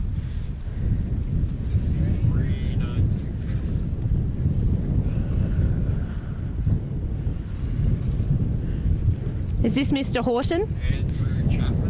Oh, Andy Chapman and then Horton. Yeah. He said he was enjoying the commentary and appreciated me saying that he looks quite attractive without his hat on. Mr. Andy Smiley Horton, I'm going to call him. I think he's almost as enthusiastic as me to go sailing sometimes. He said this morning he doesn't really care. He just wants to get out and have a sail. And here he is enjoying the conditions here on beautiful Port Phillip. Here we've got Scott Cotton. High vis. We'll call him the moving mark, I think. He matches the marks. They all have neon tramps. Yeah, I think it would make it a lot easier if they all had to have various colours, and that would make it our job easy, don't you reckon, Clean? Yeah, I'd also love to see big names on the mainsail. You know, Nathan's got them, and it's so much nicer for the fans back home, and that can translate into sponsorship, and that can translate into new bits and pieces that they don't have to pay thousands of dollars for. And you know, why not do it? I mean, some guys say, well, they don't want to be a target. They don't want to have other guys see who they are. We've got a UFD here. 4133 has been U-flagged, and I do think that is Slingsby. Well done, Sunder. It is Slingsby. Oh, he's not going to be a happy boy. Now we've got the leaders have just come around the top mark. It is Peter Burling and Nathan Outteridge still neck and neck, our series leaders. I'm not going to repeat what Mr. Petey Crawford just said, though you may have heard it. We're all having a giggle here on the MV Anarchy. Yeah, we know the whole Slingsby's family is watching back home, so hi to you guys. You know, we're just taking the piss a little bit, and you know Tommy will laugh about it later, but yeah, you know, it's never fun to be OCS. It's never fun to have to criticize the race committee, but when you come off the water and you 7 boats finish on the lead lap, you know something's wrong. So we agreed with Tom. Frankly, I agreed with Tom's surmisal, and so did probably 90% of the fleet that we spoke to. But you know, the reality is they didn't call him OCS because he pissed them off. That's not how they're calling numbers. They're not like, hey, look out for this guy. Outeridge has taken over around the top mark, and he has passed Peter Burling, but I'm going to tell you what, guys. There is only one man in this fleet. No, I like you on it. Yeah, you film for a bit, Nick. Yeah, sure. There's only one man in this fleet that has shown an absolute speed advantage downwind. Only one, and that's Pete Burling. And I tell you, right at this point, it is his regatta to lose unless Nathan can find an extra gear. This is going to be a great run to watch because Nathan with a lead will simply try and do a really good job of covering Pete. But I think when you got the raw boat speed that Burling's got... I'm going to zoom in for you, Clean. They're so close. It's all on here. It's all on. They're about a boat length apart. All right. How's it look? Is it too jumpy? Is it good? All right. So that is Burling. Where's Outeridge? So Outeridge, Burling, and Slingsby are the 3 top around the mark. Okay, I've got it. Okay, so we've got them all in frame right now, I think, as we'll just go in front of the committee boat here for a second, get out of the way. Just stand by for a moment, folks, and thanks for joining us, and thanks for bearing with our bouncy feed. Nice job, race committee. They needed a good one, and they got a couple of good ones so far. Really, really good work. And we are watching it unfold. Nathan Outeridge coming in here, still has a lead. Burling is charging hard, but Nathan has the starboard tack advantage on Burling. Burling actually he's bow forward of Outeridge ready. He is absolutely flying. He's probably got a knot on Nathan Outeridge right now. And the question's going to be, can he get around the bow of Outeridge? I'm not sure if he can, but you're watching Burling. Just watch him work this boat. Nathan just got a nice puff. Here comes Burling across. It's going to be, who's it going to be? Nathan Outeridge is going to hold the lead here. This is really tight. Look at Burling arcing it up. And Nathan's inside, and look at that. Burling goes ahead. What a move. Burling kept it together. You saw Nathan had to come down a little bit. He almost pitched it in, and Burling blindingly fast to the finish. Burling takes his 6th victory. Nathan just 2 seconds behind. What a job. Pete Burling is untouchable downwind, boys and girls. And that is going to be, I'll call it right now, he's going to be your world champion barring disaster. because we've got conditions like this for another day after this. Here comes Tom Slingsby, who will not get a score. He will be flagged. And whoa. Oh no, wipe me. Wipe me, wipe me, wipe me. Thank you. How often did chicks say wipe me? Not often enough. And here comes Josh McKnight, who will take third place here. I think bow forward's always going to be better in general. You're just going to need to be further up the course. We're watching Joshy McKnight. So Josh, a comfortable third place with Slingers getting the OCS and not an OCS, a U flag. Sorry. So. U flag, our soft black flag. But as I mentioned earlier, I mean, Tom Slingsby has to take risks. So that is going to mean things like OCSs. People like Peter Burling and Nathan Outteridge, who have already got those keeper scores on the board, they don't need to take as many risks as people like Tom Slingsby, who are trying to make gains. All right. Real quickly, we've got an update. Thank you so much to Alicia Keating, superstar PR person for the Yachting Victoria, helping out this week. But check it out. We've got more action for you. That is Goobs, Ian Goober, going around Chris Draper right at the finish, and bam! Look at that. Burling's crew goes and I believe gets, and that's Dave Lister coming just behind. This is Blair Took coming just behind. And here is Rashley just behind him. A little update from the shore again, thanks to Alicia Keating. This is a girl you want to be running your PR. She told us that Scott Babbage damaged his boat leaving the shore. So that's going to really put a damper on his chance of podium at this World Championship. And Scott is headed out now, so we should see him for two more races. Here comes Anthony Katoon, top American, and Anthony will pull into the top American spot for the regatta with that finish. Nice job from Anthony from Newport and the U.S. Virgin Islands. Glenn Ashby coming by again. And just about the right spot for him. We all sort of figured Glenn would be 6'7". Here comes a tight one. Bora is just to leeward, and just to windward of him, is that AMAC? 4225. It's 4205. Who is it? Steve Thomas. So Bora will win that little battle there. And just behind we've got, is that Warren? And here in the gray boat, shades of gray, that's Lee McMillan, Arno Sarophagus, Rowan Veal, and look like Kyle Langford. Here comes Chris Rast, Hiroki Gyoto. And boy, they're just streaming right in here one after another. That race, it was less than 20 minutes for the leader on that one. Tom Johnson there with the big one on there on the team. Vestas Wind represented. And hope Nico and all the Aussie boys and all the Vestas boys, Brian Carlin, you guys are watching. I'm sure you are. We know you love it. We know you can't get enough of it. There comes a USA boat. That will probably be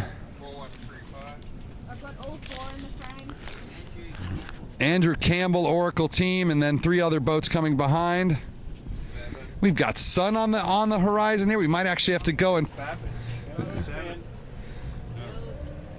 Rob Goff. That was Rob Goff, Australia 7.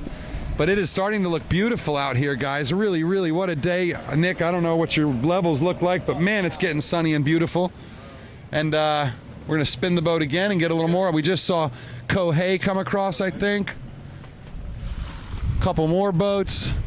And just here, look at this. Here comes, whoa, Hiscox may get past. Nice one.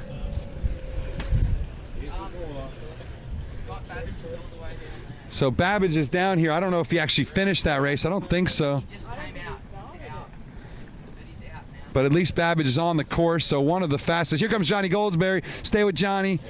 Johnny was one of the fastest out there in that aborted day in the super big breeze. He said he just sent it. He said it's amazing. He just rode high and just worked it and absolutely sent it and had a great time. Benoit Marie just beating one of the Italian twins. And 40.04 from Hobart, Mr. Logan. Shout out to Tazzies and the family watching. I think it was it Zoe? I don't remember. Rowan Veal coming across in 3900. Check him out, just ahead of Matt Knowles.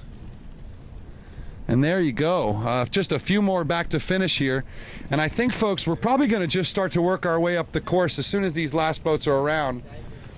And, you know, the nice thing is I don't think anyone is not on the lead lap, which is really lovely. That's one of these things about the Gold Fleet that's nice in this breeze, is that you just don't have anyone on the trailing lap usually, and that's it just makes it a lot easier for everyone, you know? Makes it a lot easier for the scorers especially, but even the sailors just knowing who's ahead of them and who's behind. On the Silver Fleet with 7 scow moths, these are non-foiling scow moths like they used to have in this class.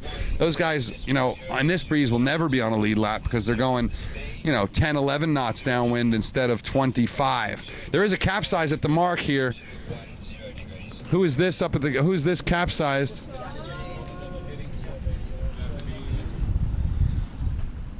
Not quite sure who this is yet, but we are going to head out to the top mark for the next race because we can get you much better pictures at the top mark because we can shoot right off the stern and it's nice flat water. Who's coming by? Annalise Murphy just finished, but let's stay with this capsize and watch them right at the boat. We'll figure out who this is as soon as we can for you. But watch the process. It's not as easy as you'd think. This ultralight boat, that mainsail sucked to the water, and he's got to spin it bow to the wind, and then pop it up, and then it's a scramble to get on, and then there's all the water stuck on the wings, and so it sloshes back and forth, and now he has to try and get upwind of the mark so he can bear off and get on the foils. It's not easy. And here is who's this coming around now? Looks like Ben Moon here at the back again, and what a surprise because Ben was very comfortable having a nice. Ben Moon, well, looks like he'll pass for the finish there. Oh, Sweden goes over.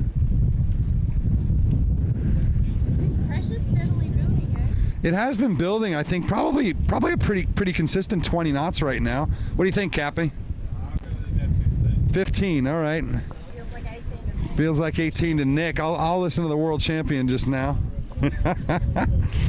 Although our erstwhile skipper, also the skipper of a Couta boat, the beautiful and innovative fishing gaffers from turn of the century that give the Sorrento Sailing Couta Boat Club its name.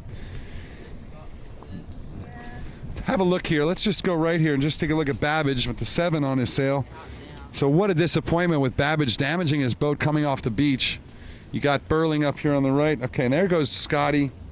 Looks like he's going pretty well. He's just testing his settings. Beautiful sunshine. Look at how pretty this is. Dave Loring with a big crash at the finish, but we'll stay with Scotty for a minute. Look at that. It looks like he's going okay. I don't know if he's doing a full test upwind, but obviously, yeah, I mean, the International Moth class president, not going to be a happy person with that damage on the beach. We'll see if we can get an update and find out exactly what the damage was. But maybe you can see him and Burling right now. But Burling just coming off the foils and having a bit of a rest.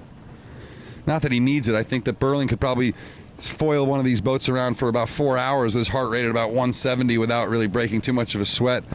These Team New Zealand blokes, they've got a beautiful team base with an incredible fitness center, and I had the pleasure of getting to work out with some of the boys last year, and yeah, it's pretty amazing the level of fitness that they go through. They can sustain their heart rate at the level of an elite Olympian rower, anything you want. And in fact, they have some Olympic rowers on Team New Zealand. I think a lot of the guys have Olympic rowers now on the teams. They found that they are just phenomenal on the winches. Say it again? A lot of crossover between rowing and sailing. I think very similar muscles, core muscles are used. So if you've got that muscle memory, it's easy to transfer, especially for physical jobs like grinding. Let's go to the top mark now if we can. A few of our Olympians have crossed over between rowing and sailing. And we've got a couple more boats coming around the course, so, and then as soon as they're out of the way, we can make our way up to the top. And I think we might have a few more. 41-29 USA. That looks like that's Andy again, I believe. Here comes Andy Horton, who's really happy to get into Gold Fleet and have some fun. He's only been mothing for a few months, And of course that cold winter in Vermont not letting him do too much training up there, although he has gone down to the winter camp of the U.S. class down in Key Largo. Some of the conversation last night at the U.S. Moth House, they had a bit of a U.S. class meeting and just discussing sort of some of their training regimen and, you know, the fact that they are going to need to go into more open water, certainly before the Japanese World Championship in 14 months or so, or 16 months. Where it's open to the ocean, so and usually fairly light air. So the Japanese getting quite used to sailing in big rollers with, you know, sort of 10 to 12 knots. All right, we go and try and go straight up the course, okay?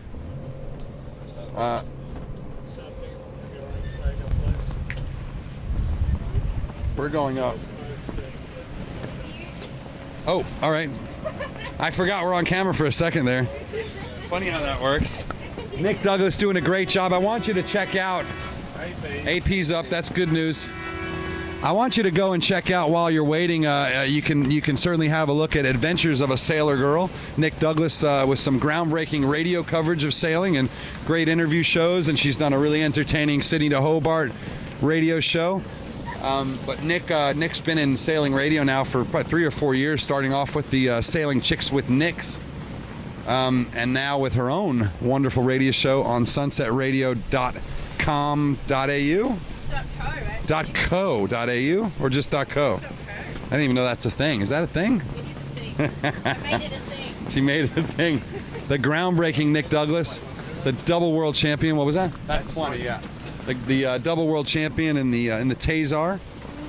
And of course, we've got a great crew with you this week. You can take a look behind you too. Neely Williamson, longtime ocean sailor and sport boat sailor, and he's had a few goes in a Moth, and local.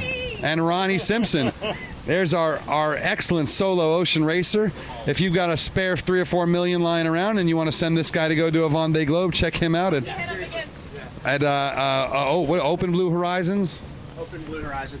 OpenBlueHorizon.com, RonnieSimpsonRacing.com. All right, Ronnie's already had some great media coverage in the world of sailing and the mainstream. Also, Ronnie getting an Outside magazine, multi-million people watching. We're just hearing the countdown to the AP down.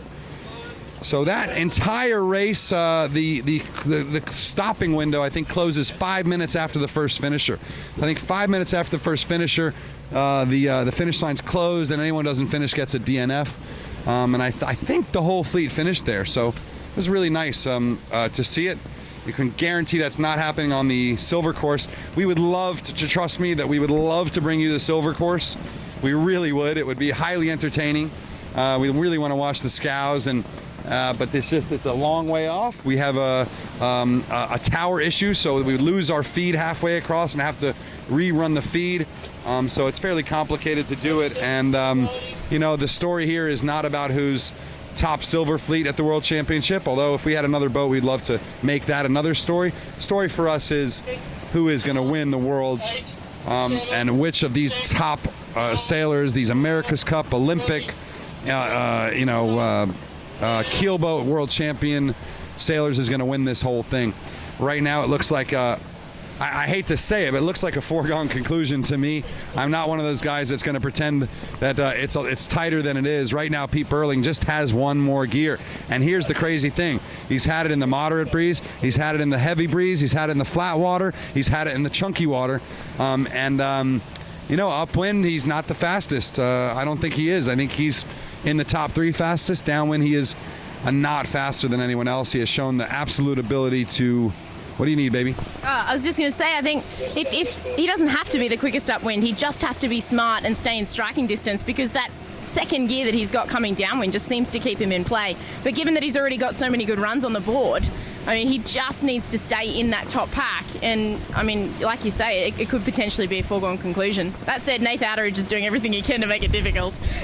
You know, he'd shoot off the back a little bit. We got a couple of cool, pretty shots here, but yeah, 4 minutes to a start, it looks like. But oh, nice one. Is that Draper or Lister? Yeah, maybe. Oh, he really went for a ride, didn't he? Draper got launched. Look at that. He had a nice one there, and he's. Right now. You can see the swimming going on there, and so Draper with a nice little, I think that's about a 9.8 on the scale.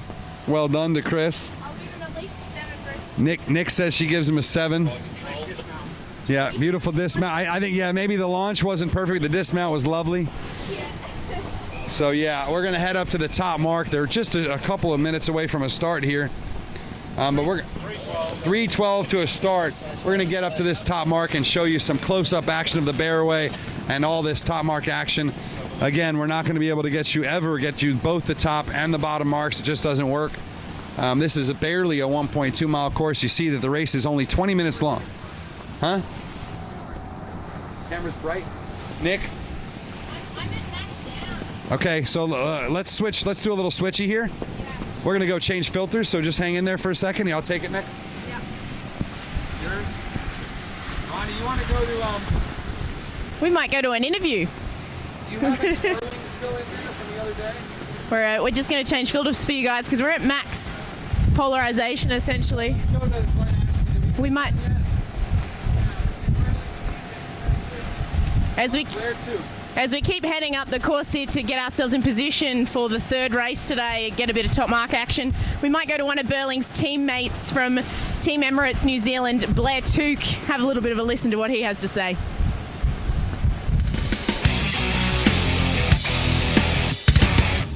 Yeah, so we went out there to try and do the race. Obviously, we've been waiting all day, and everyone was, quite eager to get out. I think the race committee was quite keen to get us out, and we got out there. And about the same time we got out there, they told us to head back in. So I started making my way back ashore, and then next thing, I just steered quite aggressively to miss a wave, as you do when you're going downwind, and my gantry broke off. So you have sort of little hope of getting in. Yeah, the whole gantry snapped off. So I've got my rudder was just sort of hanging there in my hand. So I was. You got little hope of getting in like that, so I got some support guys to help me, and I de-rigged my boat out there in the water, and put the boat on one of the ribs and got ashore, one of the last ashore. But meanwhile, the Team New Zealand Ashby boats were shuttling and doing tons of rescue work, and you were out there de-rigging your boat on the water, and they were nowhere to be seen. Yeah, exactly. The one time I needed Jerry and Dick, the boys on the support boat, they were nowhere to be seen. But luckily they helped out some of the other guys. But I'll certainly have them on when I get ashore now, because there's one time I needed them most. This is this is unsailable, right? Yeah, that was tough out there. There was big waves, and the wind's not so much, but just the waves, and all the good guys were putting it in still, and it was certainly pretty trying. Maybe a late night? No, I've got the new gantry, so I'm down $1,000 or something, but I've got my new gantry there, and I just whip it on and put it on back where the other one was, and I've got a couple of other things. Just obviously when you de-rig the boat in the water, you break a couple of other things. So I'll just fix those up back at Glennie's place tonight, and they'll be ready to roll again for tomorrow or the next day. All right, I think tomorrow's even windier. Yeah, exactly. So I think it might be the next day. Late day after all. Thanks, bud. Yeah, thank you very much.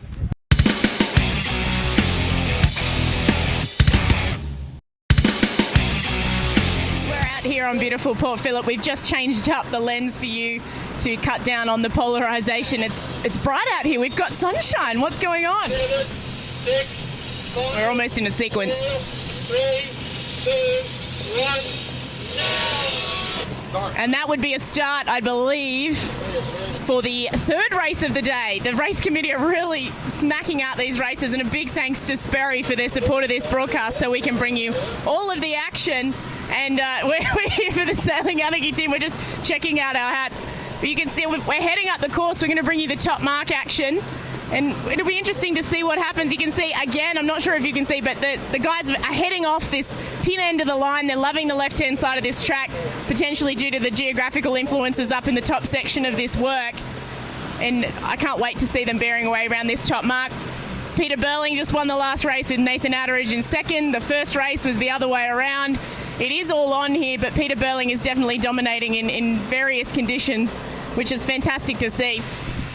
The news, though, for the last race was not just Burling with his blinding downwind speed. It was Tom Slingsby with the OCS, or the U flag start. So bummer for Tommy.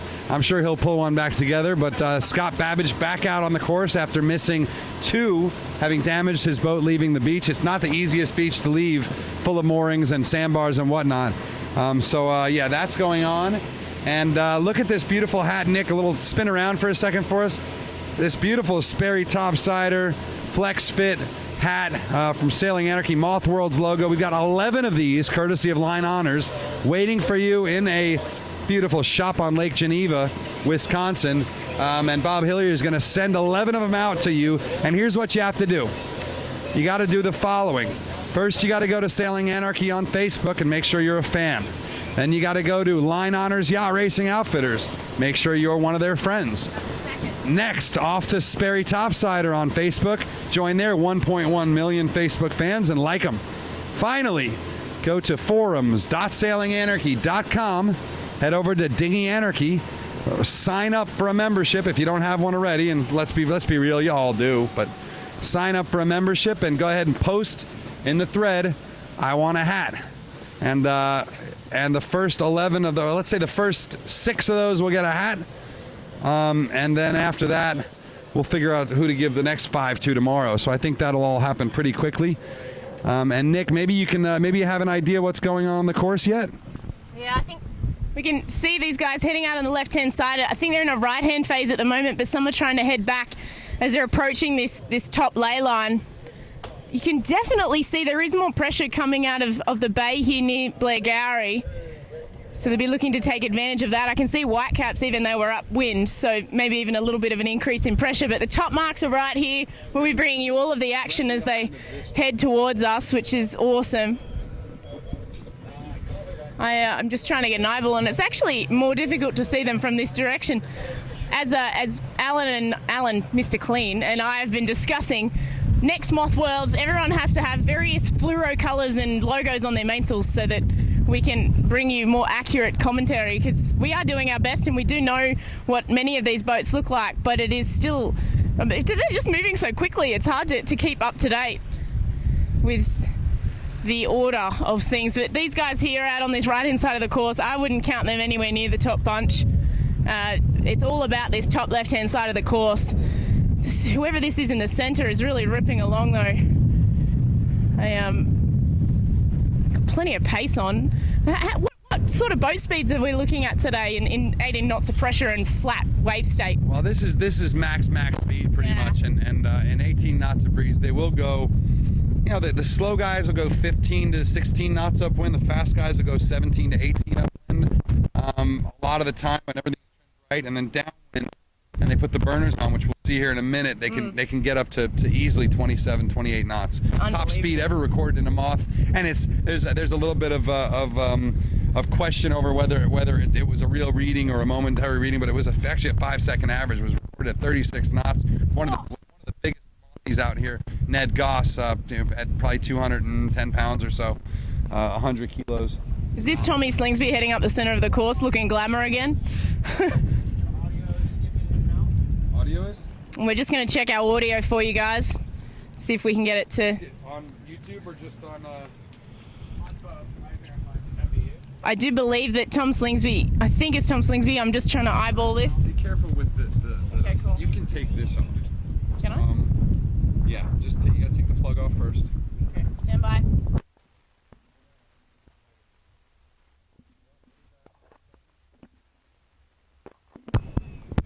Here was that guy coming up the middle. Yeah, you look quick. All right, here we go, guys. We're starting to approach this top mark, and that was indeed Tom Slingsby that I thought looked quite good up the middle. And we've got Pete Burling out coming up the center of the course. I did mention that someone was ripping up the middle of the course. That was definitely Pete Burling. Tom Slingsby is looking to, I think he's getting angry, I think. he's going to be smashing this out. Pete Burling is going to be coming in, and this top left pack will be right with Pete Burling. This is going to be quite interesting. Tommy's just dropped off the foils for this tack, but he still will lead. It's significant lead as we come into this top mark. Tom Slingsby will be the first around in the third race today for the International Moth Worlds, and he's looking fantastic. Oops. Oh, come on. Come on, Tommy. No further. Just, look at him go. Oh, go, Tommy. He's going for a little bit of an ease here. And the next pack, we've got Pete Burling.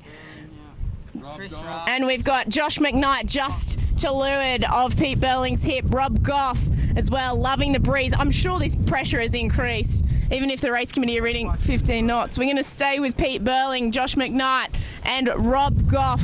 The next around is Rask. And then Nath. Ooh, he's got some gains to make up down this run, but I'm sure if anyone can get onto this strategy, I'm sure Nath will get in there. But Josh is also looking quick. We're with Nath now. And then Goobs is just behind his skipper, Patrick Wilson. Hey, Patty Wilson. Glenn Ashby, Chris Draper. It looks like Kyle Langford is that leeward Oracle boat. Nils, Rashley, you can hear the guys, our spotters behind us helping us out. Thank you so much, guys. Tom Johnson. Annalise Murphy, what a blinding work. Good work, girlie. That's what we like to see. She's loving this. Anthony. Ooh, Katoon. Here we're with Mr. Katoon. We're still with Annalise. You go, girl. Just going to jump off this ley line here. We've got a lot of people top left. It must have been a big shift. A-Mac. Loving the breeze. Good pressure. Blair Chute. Capsize at the mark. Oh! Carnage at the top mark here at the International Moth Worlds. Oh, what a puff. Everyone's sending it in. Scott Babbage is back here. I mean, after missing 2 races, he won't be happy with being back. But he's had to avoid a few people that have dropped off the foils. Who's in at the mark here? Rowan Veal has just smoked it. More carnage here at the top mark. Oh! This is why we love the Moths. It's all about the action. Wow! Ray Davies. Here comes Lister around the top. We've got 1, 2, 3, 4 boats in the drink right now. And another goes in. Hiroki coming. Chris Steele is making gains just by staying upright here at the top section of the course. Woo! And another! Oh. Hey guys, we told you we wanted to be at the top mark for the action. This bear away is not ideal. Holy moly. Rowan Veal here as the carnage continues. We're never leaving this spot, by the way, guys. We can watch this all day, and I'm sure you could. Big thanks to Sperry for giving us the opportunity to bring you this live action from the International Moth Worlds, and we're going to have more send it in this next puff that's coming through right over the Sorrento Sailing Couta Boat Club hosting these Moth Worlds. I'm sure the pressure's increasing. Sam England. And here comes Hiroki Goto bearing away around that second top mark as the carnage continues. Make sure you're not holding the bottom now. No. Okay, we might switch to the other audio after this race. I'm sorry if you're experiencing any audio issues, listeners. We're going to try and switch up the mic. We've checked everything, but we might have to double check our levels. 4166. 4166. Yeah. Now our two Italian brothers coming around together. Australia. Only happened on Wirecast, not on the stream. Okay. But the processor's only at 68%, which is why I don't know with the Wirecast. Okay. No worries, thank you. How are you enjoying the carnage, Mr. Clean? I wish I could watch more of it, but I'm busy trying to not knock my head against the wall. And we've got our skipper Mark is doing his best to keep us off this. There's already a big. I mean, the spectator fleet is growing and growing. It's a nice day out. The racing is almost done with just 2 days left, and I think it's only going to get more crowded, certainly online as well as out here on the water. So we are doing our best. Unfortunately, getting to watch some fun stuff, and we'll see who rounds the mark top next. I think. It's sort of interesting to me, Nick, how these laser sailors, especially like Annalise and Slingers, just doing really, really nicely up the beat. We'll see if they can hold it together after another run and another beat. I haven't really seen much of is Paul Goodison. I don't know. He's been having boat issues constantly. As I say that, is this him right here? No, I don't think that's him, but he did pull off a 6th in that light air condition race a few days ago. That's Lee McMillan. But the leaders have come around the bottom mark, and we'll be here with them again at the top. I think, as you mentioned, Mr. Clean, the laser sailors seem to do so well at the beat because there's a big emphasis for them on strategy and tactics when they come from a one-design fleet, so that they do quite well in terms of strategy, picking the right end of the line, making sure they're giving themselves the best opportunities to make gains. We're just jumping out of here. As these guys are struggling with the bear away, it means that we have to be further and further away from these top marks. Sending it. Scotty Cotton is in a really good position. He came. He's had a few final placings, shall we say, in the first two races of the day, but he's kept it upright, and in the meantime has passed a few boats, which is great to see. Ben Moon is here. He hasn't had the best day, hey? No.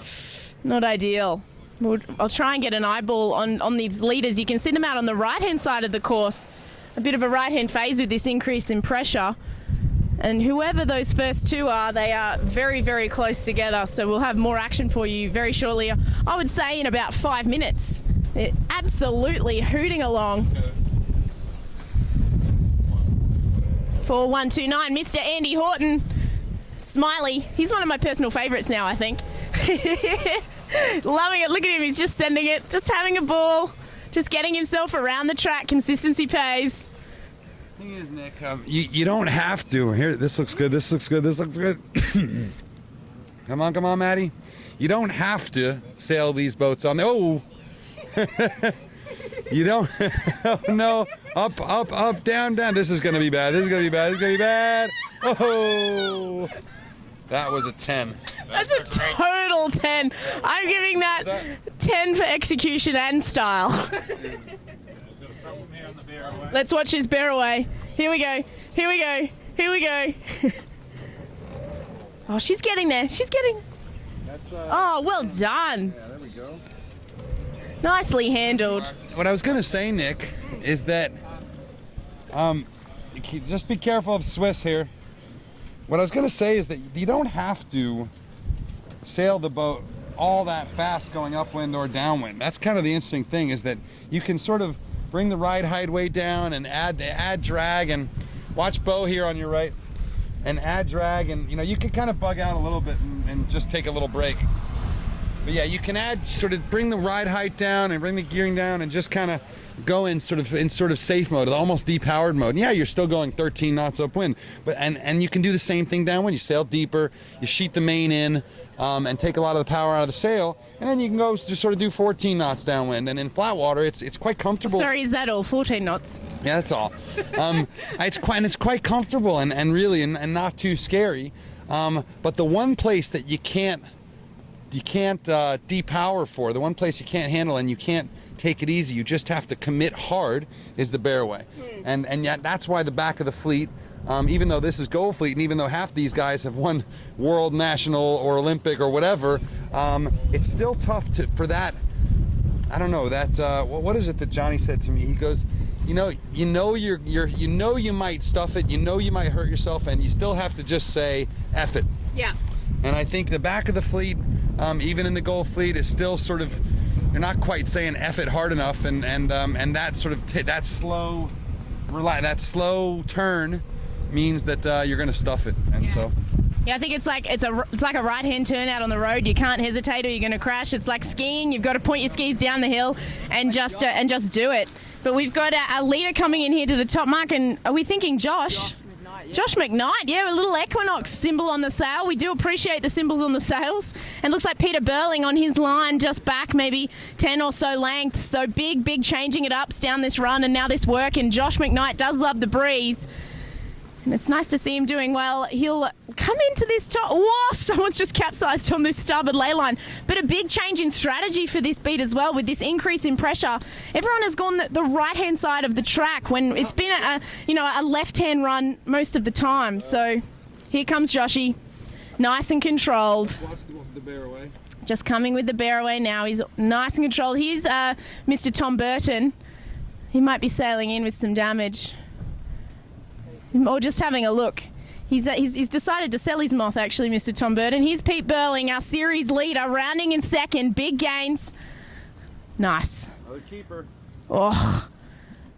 He's just missed a consistency, I think. About 5 degrees lower than... Yeah. Than Joshy. Joshy might just be taking it quite safe, and Peter Burling doesn't have to push it either. And we're back to Chris Draper, I believe, is in third position, and then Rob Goff, and then Chris Rashley is in fifth. Big changes here, and here's Tom Slingsby coming in just to leeward of this pack. We've got Draper going for the bear away. Oh! Chris Rast has dropped off his foils. Here comes Draper. There's that sending position that we spoke about. You can see here Rob Goff. He just looks really comfortable, Mr. Rob Goff. Tom Slingsby coming around a little bit of a loss on the downwind, and this next upwind with the change to the right pressure. Outeridge is just hot on his heels. Josh, he might move ahead of Outeridge. Ooh, he may indeed. It will be close between. It's a good point that Mr. Clean just made, that it's going to be quite tight between Outeridge and Josh McKnight on the scorecard. Goobs, Kyle, Rash, Ashby. It's a good race from Ashby. He's not so large, really. He's a lot smaller than he was when he was grinding, when he was pulling on that wing sheet in the Cup. You know, he was. Again, I worked out with him. And the guy could put up just massive weight, huge arms, and he's definitely trimmed down for this regatta. There's Tom Johnson and Niels, and then Scott Babbage is on the leeward end of this pack. You can see coming around now with Dave Lister on the outside. Is this AMAC looking good in the breeze? 59 years old. 59 and smoking. That's what we like to see. Anthony Katoon, Dave Lister, Scott Babbage. Yeah, Lister's in for the jibe. This is interesting because everybody else has stayed out on the left-hand side of the track. AMAC has got some massive depth here. It's looking really good down the run. Hiscox, good work. Charlie, our spotter. I think we've called nearly every boat around this mark, which is just brilliant. 3, 7, 9, 6. Figured out who the boats are. It's harder than it looks, people. Arno Sorophagus. Yeah. Arno Sorophagus. Dave Lister's just heading off into oblivion. He's got no one around me. I think that usually rings alarm bells for most sailors, so he must really think he knows something about that right-hand side of the track. You know what, Lister, unlike a lot of guys, he is much faster when he's not around anyone. Right. He just sends it. Just got to send it, and yeah. when he concentrates, he is the fastest man on this course, except I think Pete Burling might have him now. Yeah. Pete is definitely showing some skills, that's for sure. I think most, it's really interesting because most sailors that sail at a high level are thinking splits as alarms, and here's Dave just sending it off. Annalise Murphy still looking good. She's about midway in this fleet. It's a beautiful position for her. I love that little clover on her mainsail. It's awesome. You go, girl. Annalise, we expect to be in the Rio as well. Yeah, I think she'll go to Rio. She'll be looking to continue the fantastic start she had to her regatta at the London Olympics. Here's Bora. You got to think that Bora's podium is long gone now. He's just hopeful to be top 10, but the boat just not. It's just something not working right. You know, I watched him for so many years, and he's always in the top group, especially going downwind. It's just not working for him. It just shows you how much these guys work on their setup and how I think feel is really important to a sailor as well. They may have their boat set up slightly differently to somebody, but that's how they're used to sailing. And when you've got to change your foil and maybe it works for somebody else, but it might not be exactly what you've trained with for all of those hours that you've put in. So it's not just the training, but it's the boat work. You know, they spend so much time getting all the geometry right. They sit there and they measure the angles with model aviation gauges. And I mean, if you're a half a degree off in the geometry, everything can be totally different. The boat can just function differently. And so yeah, a bit of a shame. And then your head's starting to think, I'm not on the pace, or I'm not as fast as I'm used to be. Like, I can't take that tactical decision. Maybe I can't make that duck. Can I make that tack? And all of a sudden, just one little millimetre doesn't just mean, an issue with your boat speed. It means an issue with your confidence. And as we've seen here, that sending it is a big deal in the Moths. It's so great to see everybody enjoying these conditions, though. I'm sure these sailors are just loving getting in all of these races. 3 races today. We will have a 4th. The race committee wanted to get 4 in, and I think and they will. And tomorrow they'll aim to get 4 in as well, which will mean 9 races for the final series. It's a good recovery from the race committee, I have to say. I agree. I think everyone will be happy with this, and I haven't seen him put a foot wrong. And it's been a lot easier with the wind doing this, but yeah. This is Rowan down here. Yeah. He was a late-minute entry when he saw the amazing lineup for this Worlds. He wasn't going to come, and then at the last second he's like, all right, I have to come, and AMAC pulled a boat out of the cupboard for him. So it's great to see Rowan here, with Dean Barker now, the Emirates Team New Zealand skipper. See how far in he's sitting. He's in a long way, isn't he? He's taking it easy, and he's also a really big guy. He's just chilling. Very, very strong gentleman. Hiroki! He's up a long way. Or is that just me? It's quite high on the foils. A lot of people in the leading group just taking it a little bit more easy. The pressure's dropped again at the top end of this course after a big right phase. Switch it, Nick. I'm back. Yeah, no worries, hon. I'm gonna need another back rub later. Benefits of being. Oh man. So what we'll do here after this final group comes in is we'll head back down to the start. It's nice to be up here for a top mark to show you something different, but we got to see who wins these races too. So, again, thank you to everyone who's been checking in. Thank you to Alicia Keating in the press office and all of our friends on Facebook and Sailing Anarchy for updating us, because sometimes the best way to get this news in is from Twitter or Facebook. Also, huge thanks to Sperry Topsider for all their support. Odysseys await for Sperry. Some exciting announcements coming up from them and Sailing Anarchy over the next month. Huge thank you to my lovely wife Meredith Block, staying up late, setting herself on Australian time in the cold, dead, everybody wants a hat, in the cold, dead Detroit winter. So huge thanks to Meredith. I miss you, baby. And thanks to everyone. Boy, this has been a really fun week, despite the weather, despite the race committee stuff, despite the crashes, or sometimes because of the crashes. We've enjoyed our time here. We couldn't have a nicer bunch of hosts at the SSCBC.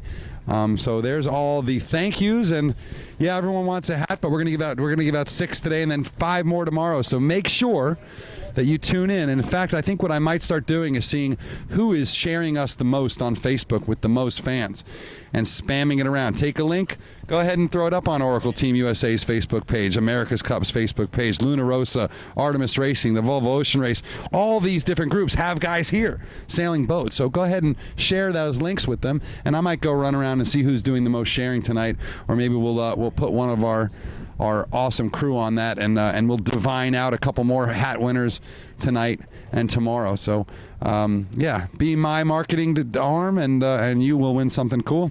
Can't pay you, but there's no way you could buy one of these anyway, because Bobby's under strict orders not to make any more except for those 11.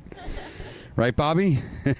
Also, a big shout to all of you folks at the Strictly Sail Boat Show. Do we have anyone else coming? Can we go to the start? So a big shout to the Strictly Sail. Oh yeah, all right, okay. Yeah. I think they are. Yeah, they're still coming. There's been a few capsizes this race, so yeah, so just take it easy. We'll wait till they come around. So we've got what was I saying? Oh, a big hello to Brandon Flack and all of our friends at Musto and Line Honors and Harkin and Antal and Quantum and Doyle and Ullman Sales and all the great guys with the CNC 30 and the FAR 280 and all these great boats that are coming out now. Our friends at Melgus and J Boats.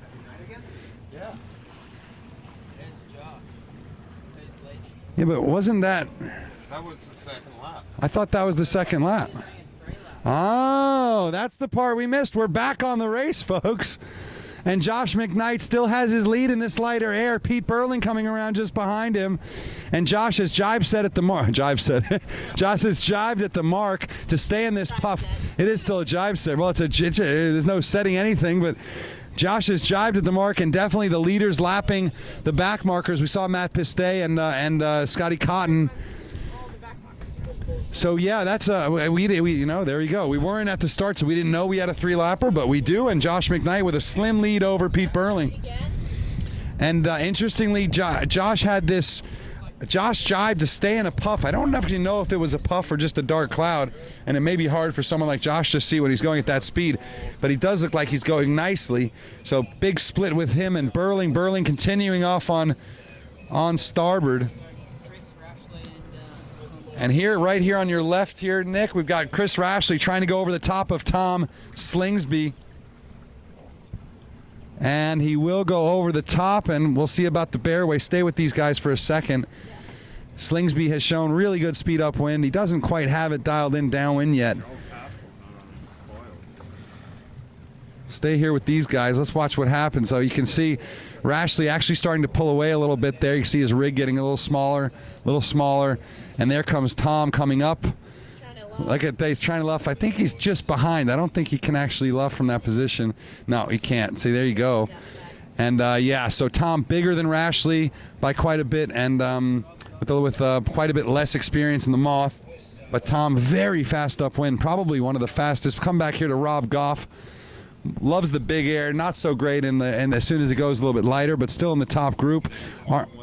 Looks like who's the Irish? Alistair Kifsan. And we're still at Rob Goff and Nathan Outteridge coming around the mark behind. Once again, unable to close the gap to the leaders. So, and then Goobs, Nathan's crew, right behind. Kyle Langford right behind. Kyle putting together a nice race. And then Draper is just behind him. So that's actually sort of your top. There's probably 6 or 7 there. Draper and then Rast coming around just behind them. Hey, Blue Boat. Get out. Get out. So we are live, bringing you all this action from Port Phillip Bay. Thank you. Lots of spectators and rescue boats out here, and lots of people helping out. We've got Nils. What's Nils' last name?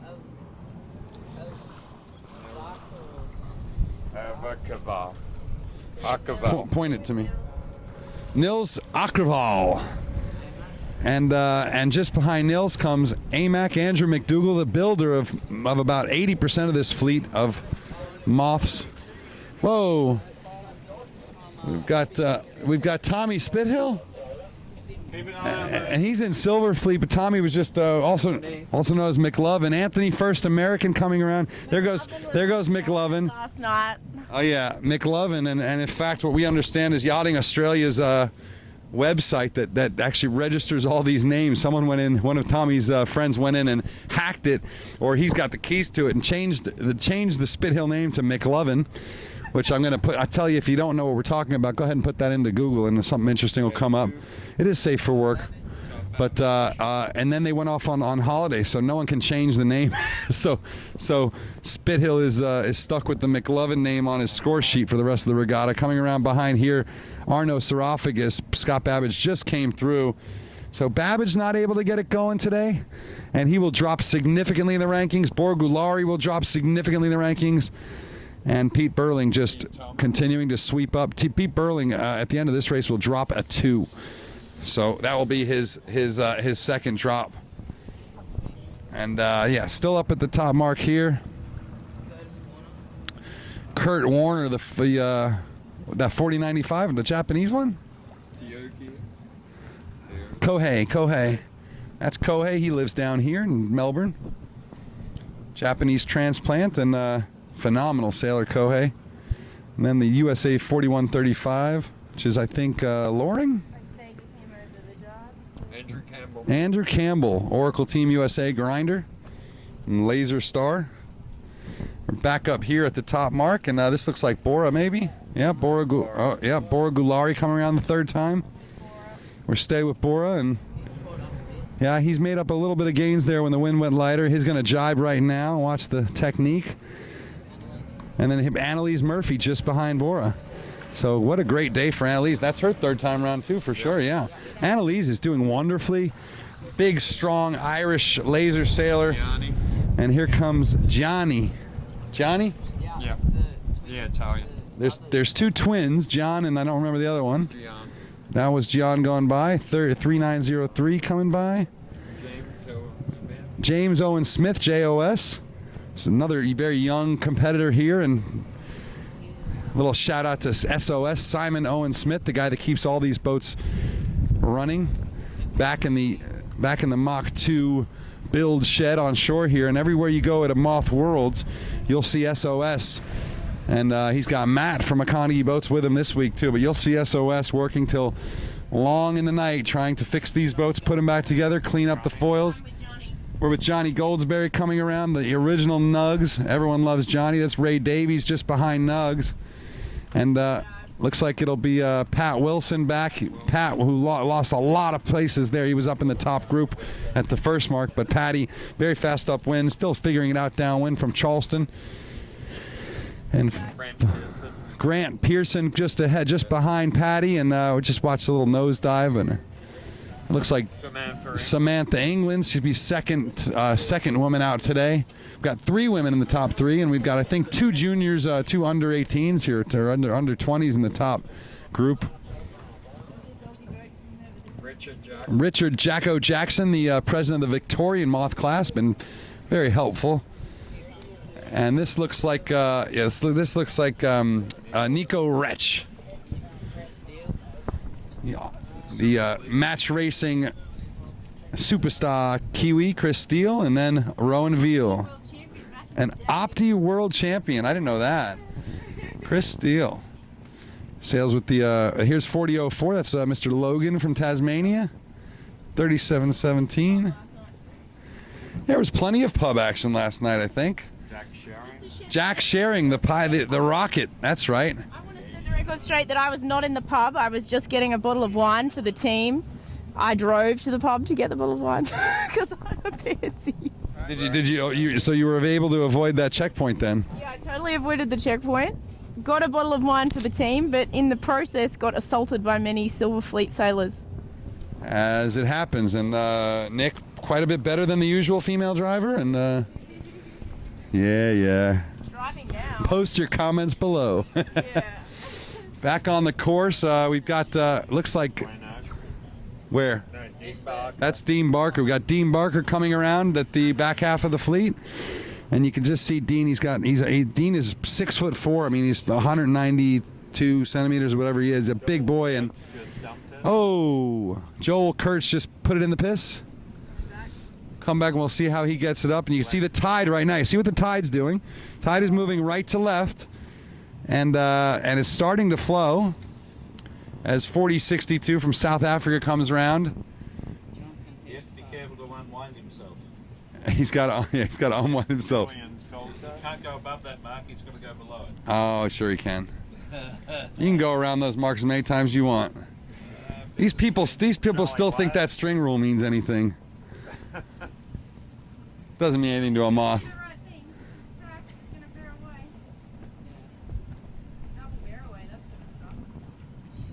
Especially now he's on port. Oh no. Stay with him.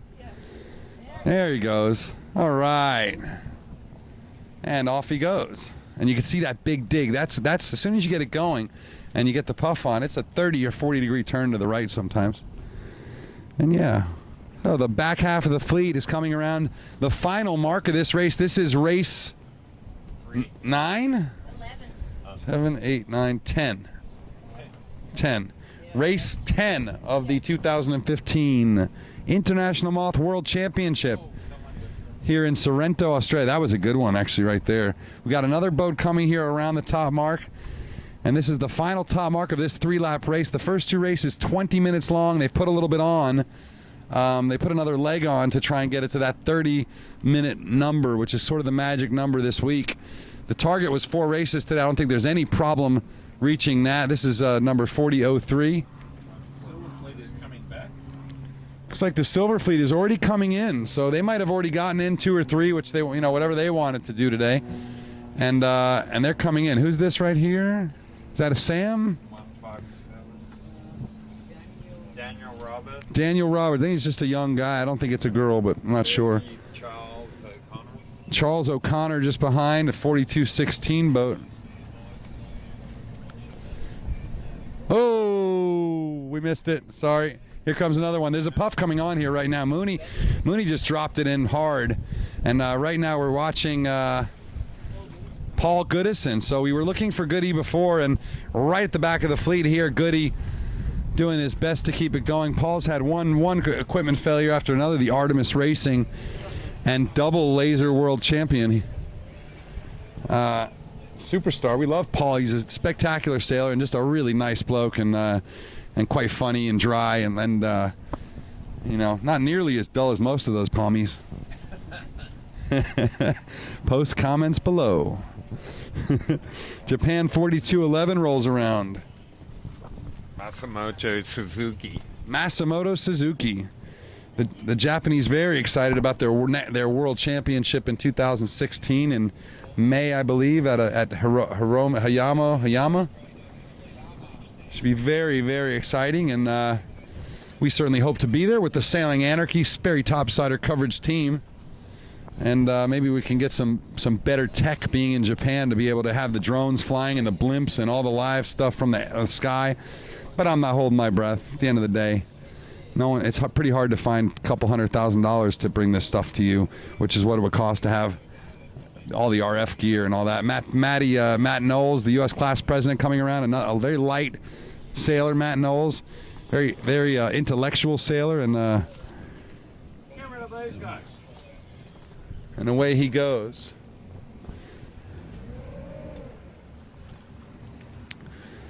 Just a couple more coming. And guys, feel free to text me, those of you that have my number. I'm not going to give it out now, but plenty of you do. Feel free to text me with any comments you have. I've got a good friend Dan Vickery, our neighbor up in Algonac, giving us a little shout out. Much appreciated. Okay, we've got our provisional results. And as expected, Peter Burling ran over Josh McKnight again and took the first spot. So Pete Burling with another bullet. That is phenomenal work. Joshy McKnight able to hold it together for the number 2 spot. Chris Rashley with the 3rd. He was able to just roll right through Tom Slingsby. We saw it up at the mark. In 4th place was Tom, able to hold together, and Nathan Outridge making nice moves to get up into 5th position at the finish. So there's your provisional result. Thanks to Ronnie Simpson for putting that together nice and quickly. Just amazing to see Chris Rashley still doing so well in this regatta and holding up. Yeah, Rashley, we know with that big injury, still doing very well, and we saw him. We looked at him yesterday, and he just seemed fine. So the bulging disc, a desiccated disc, he crushed one of his discs, and was laid out in the street paralyzed for a couple hours, and come back, and now he's absolutely battling for the podium of this event. So really nice work from Rashley. Yeah, really cool to see guys like Dan Vickery watching, and all of our friends in Charleston. Make sure to check out the Fort to Bridge race, or Fort to Battery race this year. Charleston's second annual. Yep. Charleston's second annual big sprint race. It's a 6 mile sprint downwind.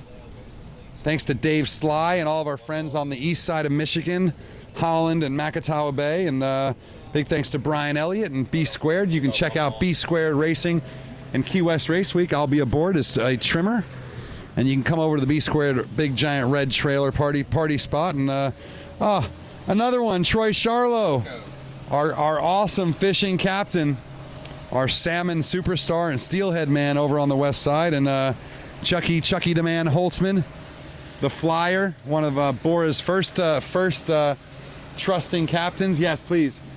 And we're going to make our way back to the start line, guys. We're not going to have a lot of time here, so it might get a little bit loud, but Nick, just be careful of the noise and such. So yeah, anyway, I love it coming in, guys. It's really cool for everyone to be sending me texts, and it's so awesome that there are, hundreds and hundreds and hundreds of you watching at one time. That usually translates to about, I think we had 6,000 or 7,000 uniques hitting on, even the other day with the wipeouts and very little racing. I'd love to see 10 or 20,000 of you check in to today and tomorrow's coverage, and I certainly expect it. So tonight, if you want to win another hat, make sure that you spam us around. So maximum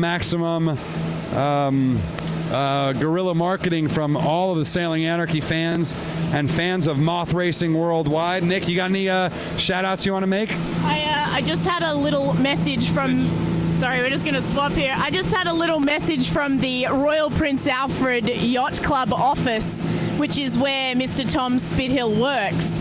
And they've said that rumour has it that McLovin works for RPAYC Sailing Office, and that the Royal Sydney Yacht Squadron Sailing Office are actually responsible for the name change. So So it's not just a prank, but it's actually a yacht club war. It is. There's a bit of rivalry between the Royal Sydney Yacht Squadron, which is in Kirribilli, where the Flying Dutchman Worlds were just held, and the Royal Prince Alfred Yacht Club, which is up on Pittwater. So the Royal Sydney Yacht Squadron are now claiming the hack to Yachting Australia's database to change Mr. Tom Spoothill's name to McLovin. So there you go. It's pretty awesome. Oh, we've got... Can't see 4139. We're just going to try and get a reading on 4139. Has a broken top section, not ideal.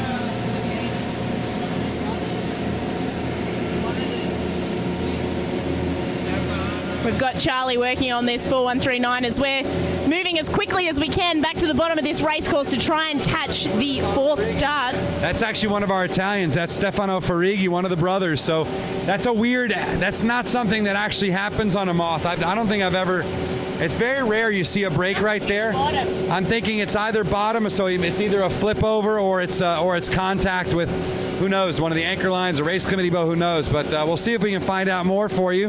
But Stefano Farighi with the broken mast. So another spar will get sold tonight, and AMAC will continue to pad the college fund. And yeah, no, it's definitely been an exceptionally expensive regatta for a lot of guys. And yeah, Nick, what do you think about that? What do you think about the money that these guys are spending on foils and rigs and bits and pieces?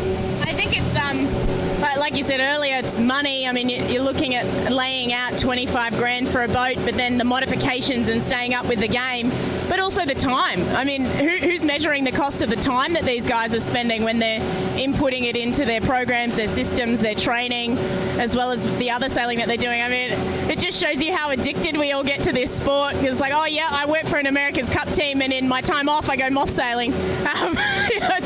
We all just get a little bit addicted, but it's the time, it's the money, it's the travel, it's, this is why we're all diehards, I think. So it's pretty awesome. But these guys will just be excited with all the time and all the money that they spend on this sport to... I'm just untangling a cord here. I'm going to pass the mic through.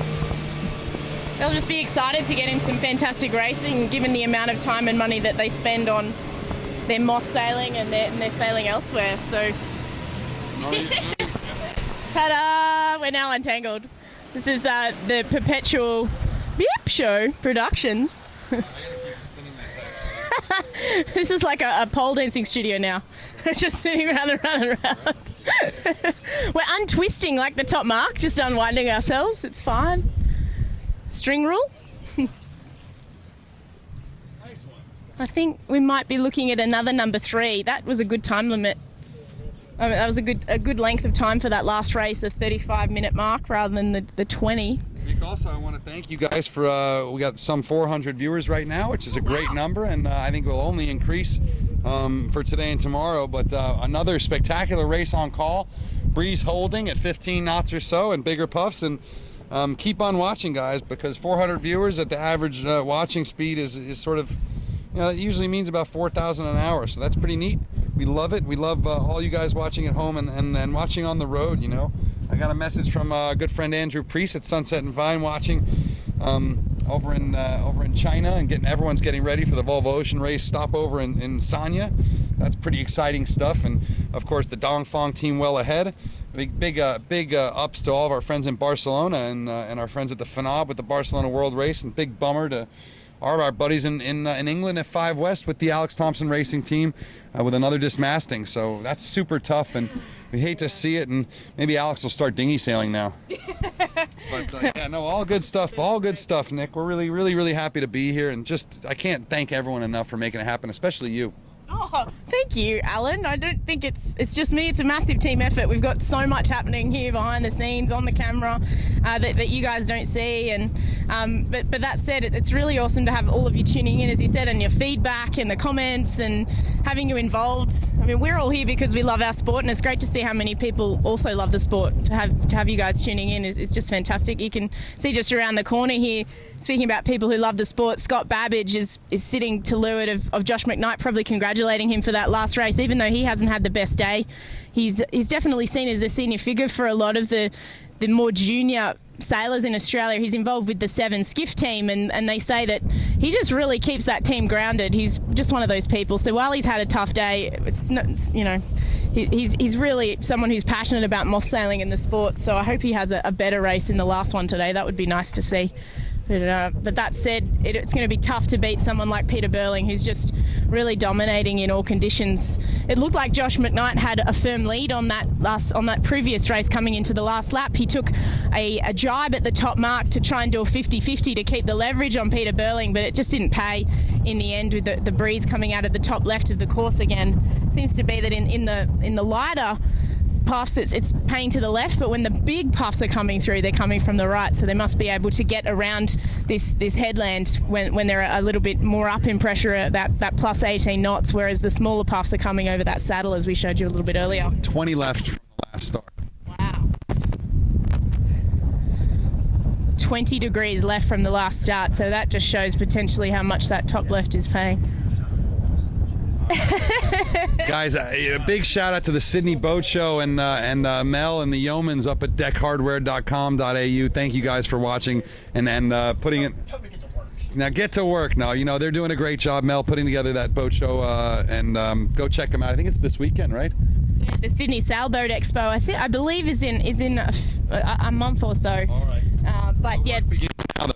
I think the work began about a year ago. They've been working really hard on that project to have a dinghy show or a sailing specific boat show. We've got the Sydney International Boat Show and the Melbourne Boat Show, but as those who are diehards about our sport will know, a lot of the boat shows sometimes focus a lot on motor, and we really don't have a sailing specific boat show. So this is a great opportunity to really showcase that side of the boating industry, and it's really exciting. Actually, I should be there with a few people. We'll see what happens. All these guys just chilling out now after 3 races. They're probably thinking, "Wow, we haven't done this much racing for a while." I'm gonna give another shout out to our awesome friends in the Midwest, also TAC Boston and the whole Boston family up at Doyle Boston Sailmakers and Sarnia and all those guys. They're all just great lovers of the sport, and congratulations, TAC. Also, Billy Goldsberry, Johnny's dad, watching, riveted to his screen all week. We tried to get Billy here to commentate with us. You've seen Johnny all week in these great videos at vimeo.com/sailinganarchy. But Johnny is a superstar on the camera, and Billy is just as funny. So, Billy, we'll have you out for one of these coming up soon. I guarantee you, buddy. That's too awesome. And the person who dobbed in Royal Sydney Yacht Squadron as being the culprits for McLovin has requested to remain anonymous. I'll debate that later on, but they are watching in both offices, which is awesome to see. I think the Royal New Zealand Yacht Squadron watching as well, so thanks to all you guys down there, and hopefully the big fella watching, and hopefully we can have a chat soon. We found out that Ian Murray has worked quite a bit on Scott's foils, and Ian Murray, obviously the 7-time 18-foot skiff world champion, the J.J. Giltinan champion, and just an absolute superstar in everything he touches, running the next America's Cup after doing such a nice job with the last America's Cup, except for 1 or 2 things that maybe made a little bit of a difference. We won't get into that now, but big fella, we love you. And Scotty Babbage on the Channel 7 skiff team, run by Ian Murray, and apparently he had a look at Scotty's foils a few weeks back and just took him away to his shop and made him glisten, and that's part of why Scott's been doing so well up until that damage this morning. Maybe he's on a different foil, and maybe that's why Scott's off the pace as well today in this last race. I assume we're going to have another 3-lapper, but we're just looking for a little confirmation of that. And yeah, looks like it's still a lovely day, sun poking in and out. We got the clouds over Melbourne in the distance, and Melbourne. We did get to go bogan hunting, and I urge you to go to Sailing Anarchy right now and check out the great interview with race chair or regatta chair Peter Osborne. And there's all sorts of fun stuff to see. Pictures, great stories from Ronnie Simpson. You can also see Ronnie Simpson's story coming out in Cruising World soon, I believe. So if you do read Dead Trees, you can go have a look at that. It's always good to see folks that get their start on Sailing Anarchy moving through the world of sailing and really passing that passion and that youthful attitude into a sport that desperately needs it. We're all in competition with each other a little bit here in the sailing world, media world, but we just want to see the sport grow. Yeah. And guys like Ronnie, girls like Nick, they're making it happen. Guys like Petey Crawford, Sander van der Borsch, even a long-time photographer like Sander, really able to move into the modern world well with Instagram and Twitter and Facebook and all these things that are helping us spread our love for the sport. But of course, it all starts and ends with SailingAnarchy.com, the world's most awesome sailing website by far. We've made this trip, even locals, even fairly local sailing publications haven't. So we're just glad that we're able to do it and bring you all this coverage. I don't know who else to shout out. I mean, I can thank everyone for hours. I really can. There's so many people that make this possible. It's really, really not easy, guys, and I can't emphasize enough that even to do it at this level with a one-camera shoot and a 4G network is still not cheap. Just bringing everyone over and paying for housing and boats is a big resource allocation, and it's a lot of time. We're waking up at 7. We're going to bed at 2, 3 in the morning, and yeah, it's all working out. It's all working out. There we go. What's Petey doing? I don't know what Petey's doing here. Oh, they're waving the white flag. Good work, Petey Crawford. I gotta say, I haven't been doing much exercise this week after last week, but I've been giving my abs a workout. It's pretty fun. The mission we've been getting up to. What could be better, really, than hanging out at a regatta and bringing you guys all the news and the action and the kangaroo hunting yesterday was pretty fun. Hey, Alan? Well, yeah. I mean, I really not so much hunting. Sorry. Well, I really tried to bring one home and see what it was going to taste like. And he looked like that big male looked like he wanted to have a go. I was ready for it. I do a little bit of amateur, boxing in my spare time. Against a kangaroo. I figure I had a pretty good chance. But Nick told me that wasn't going to happen. What do you think, Nick? That wasn't going to happen. It's kickboxing, yeah, and I'm not that quick. They've got big feet too. But I did get my ass kicked by a wallaby a few years ago, and so if the wallaby could take me out, I guess the kangaroo could really do it. How much does a kangaroo weigh, a big one? Oh, more than me, I reckon. Well, I mean, they're like 6 feet tall, right? They're huge. Cappy, how much does a big kangaroo weigh? These are Eastern Greys yesterday. Little Eastern Greys. They'd probably be about, 55 to 60 kilos. That male, I reckon, was a good 60. You got a water? We're just going to help these guys out. Arno. 3, 2, 1. Watch this, guys. Swiss superstar Arno Sarcophagus, one of the world's fastest foilers.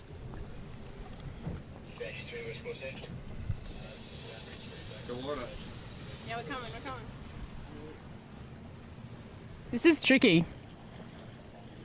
And here we go. What a shot! Oh, he really needs that water. Get out. Forward.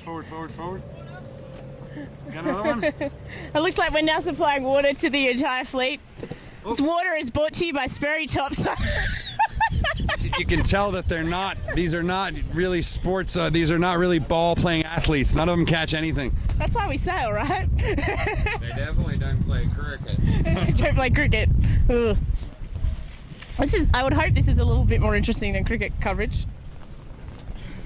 We got some breeze coming on here, Nick, and I think that's what they're waiting for, is for this line of breeze to get down the course. Hopefully we'll be able to get one off here pretty quickly. I know, they've just shifted the course with this right. I think it went back right there, didn't it? Yeah, it's gone back to the run, and I would guess that the race committee are keeping tabs on the readings over the peninsula here and just waiting to see what's happening with this shift. It sounds like we're going into a sequence now, though. Yeah, we just dropped the AP, so it's 1 minute now until the 5-minute sequence for this fourth race today. Final race today. It's so cool how quickly they've been able to bash out these 4 races for today, and I'm sure that there's going to be a lot of happy sailors this evening. That said, it has been still tricky racing conditions because everybody's been keen to go, everybody's been wanting to make up for days gone by, so it's been nothing short of spectacular, especially that last race at the top mark with plenty of carnage. With the building breeze, but we'll wait to see what happens. I'm just trying to get an eyeball on this start line. It looks pin favoured to me again. That's just eyeballing it. Yeah, a bit pin favoured here. So given that they've also moved the course left, I would say that they'll be looking to head up that left-hand side of the course again and make the best of those top shifts near Bligari. 5, 4, 3, 2, 1, no! And there we go, straight into the 5-minute sequence. It is course 3. That's 3 laps around the top, so it will be the same as that past course that we just had. And we know that people like Nathan Outteridge are going to be looking to make gains on Pete Burling. Scott Babbage is going to be looking to get a good one on the scorecard. Plenty of people are now in that aggressive mode that I was speaking about this morning. The first half of that series, you're looking to be consistent. You're looking to get keeper scores on the board.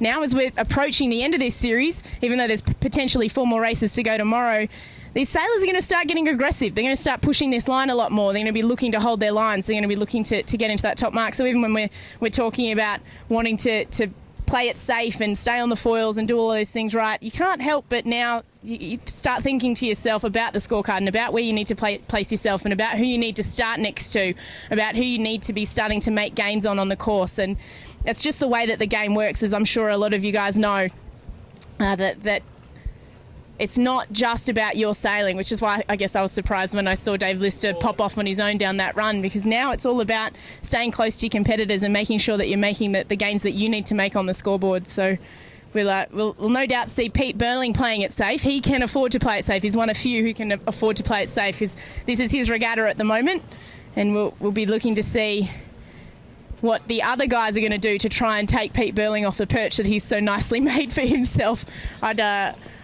You got to be feeling pretty good when all you're dropping at the moment is a 7 and a 3 from that.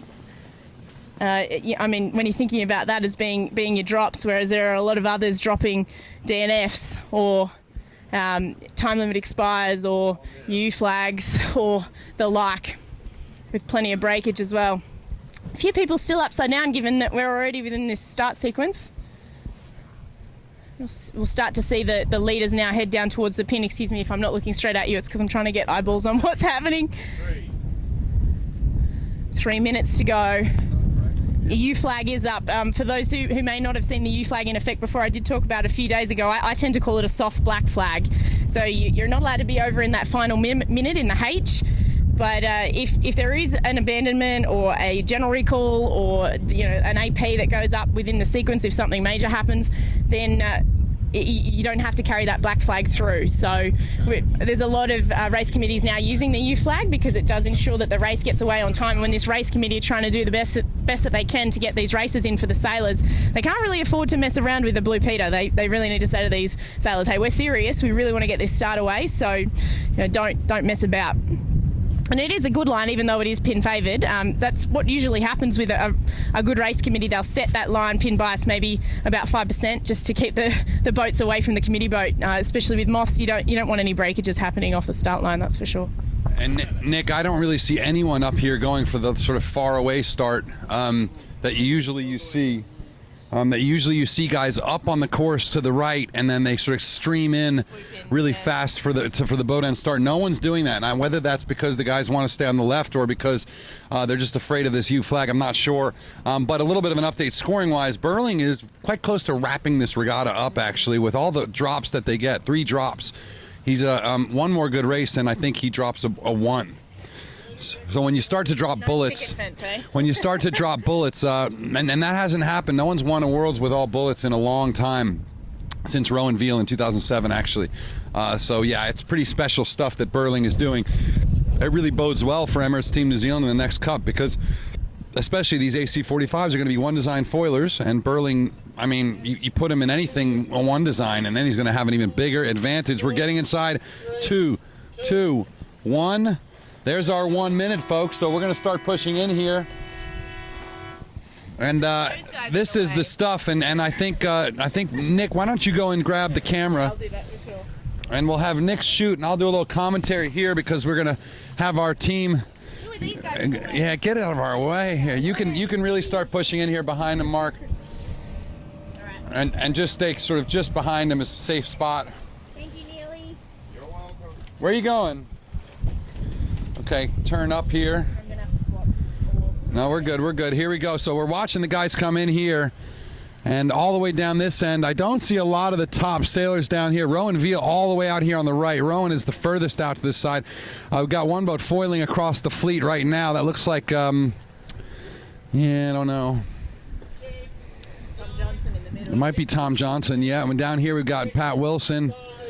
4, 3, 2, 1. It looks like a clear start. Looks like Tom Slingsby all the way down there at the boat end, or at the pin end. And I do not think there was...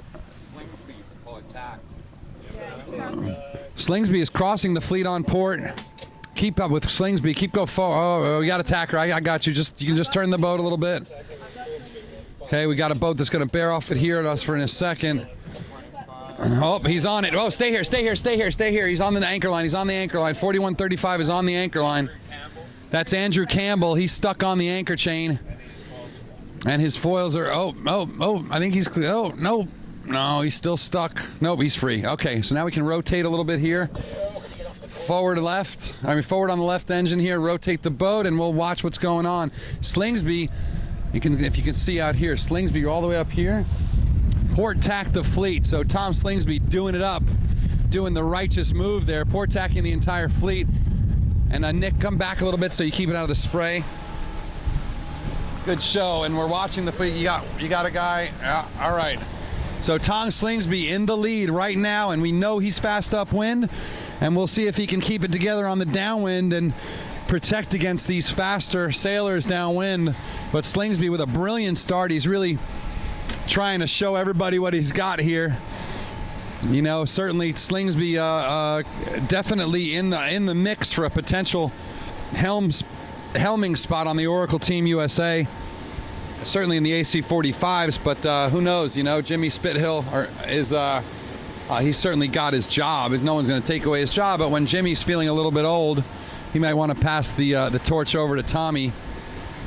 But at the moment here, Pete Burling is the hot property, and if foiling is the wave of the future, Pete Burling is riding on the top of that wave right now in the tube, making it happen.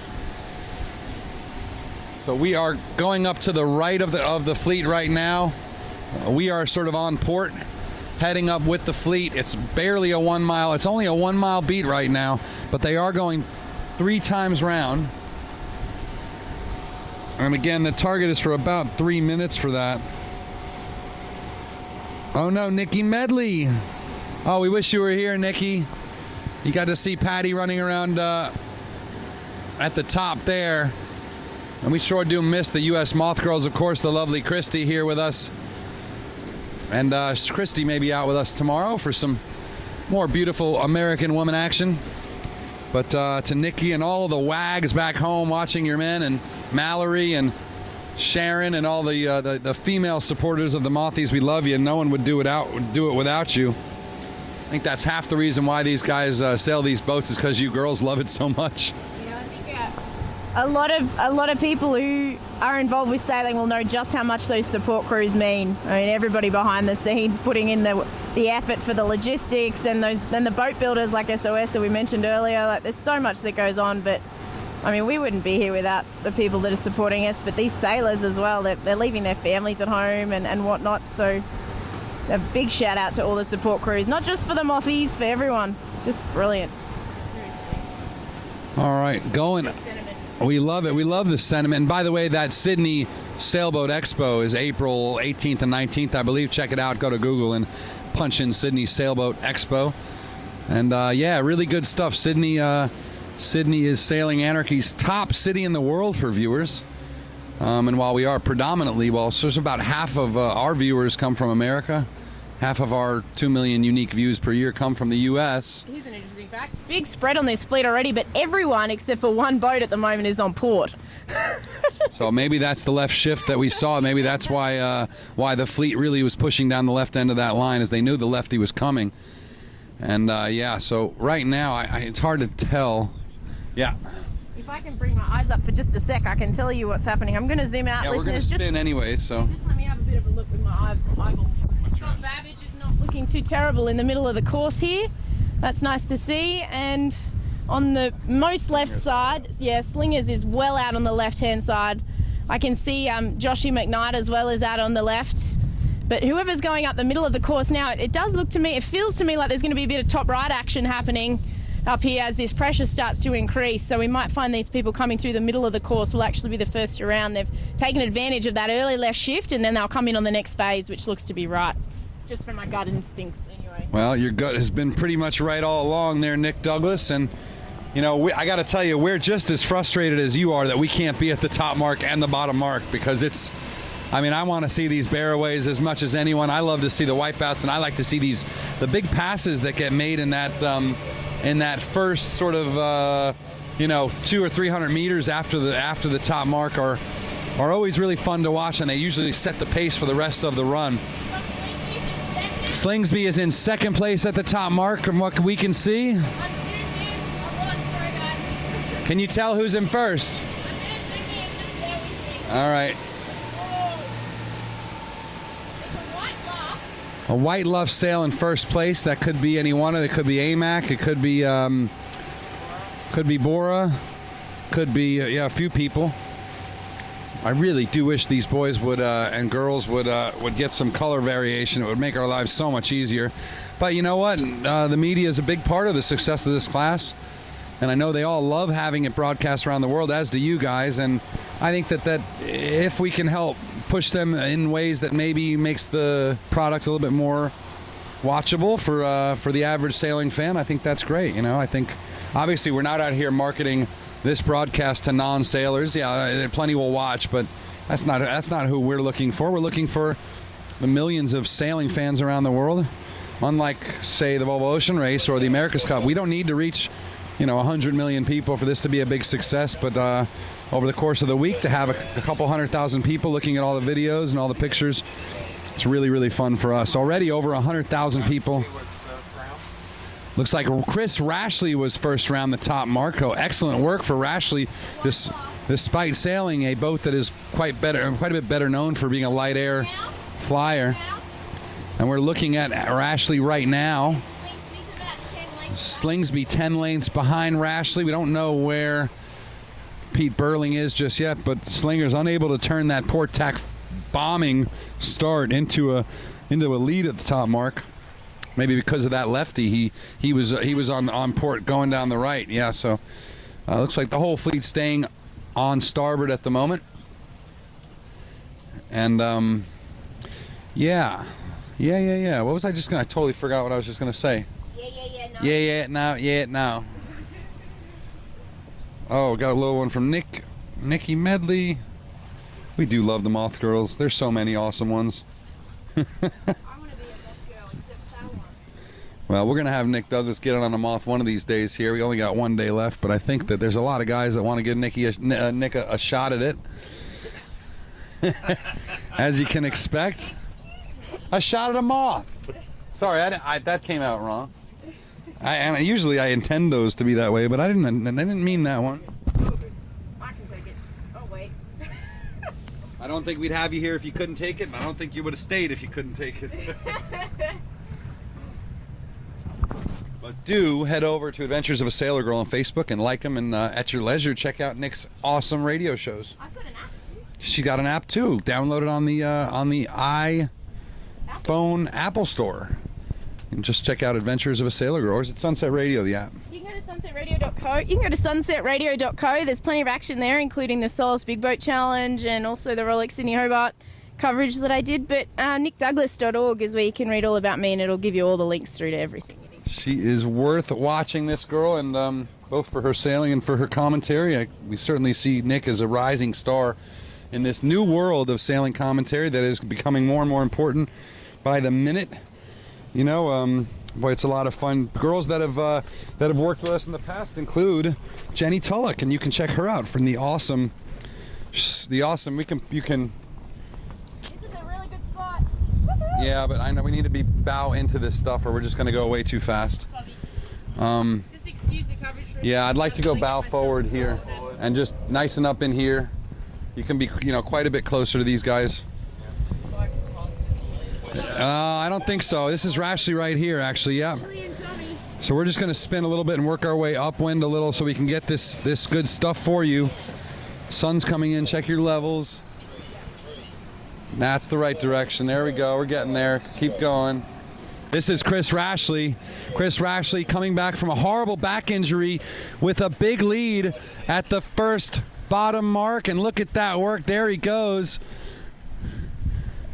The skiff sailing Brit from the south coast. And here comes Tom Slingsby in a big puff. The puff definitely on here. And a nice puff for slingers, and he wrenches it around and up he goes. And Slingsby really an upwind superstar. He's got that laser sailing hiking fitness. He can hike, full hike all the way around the course.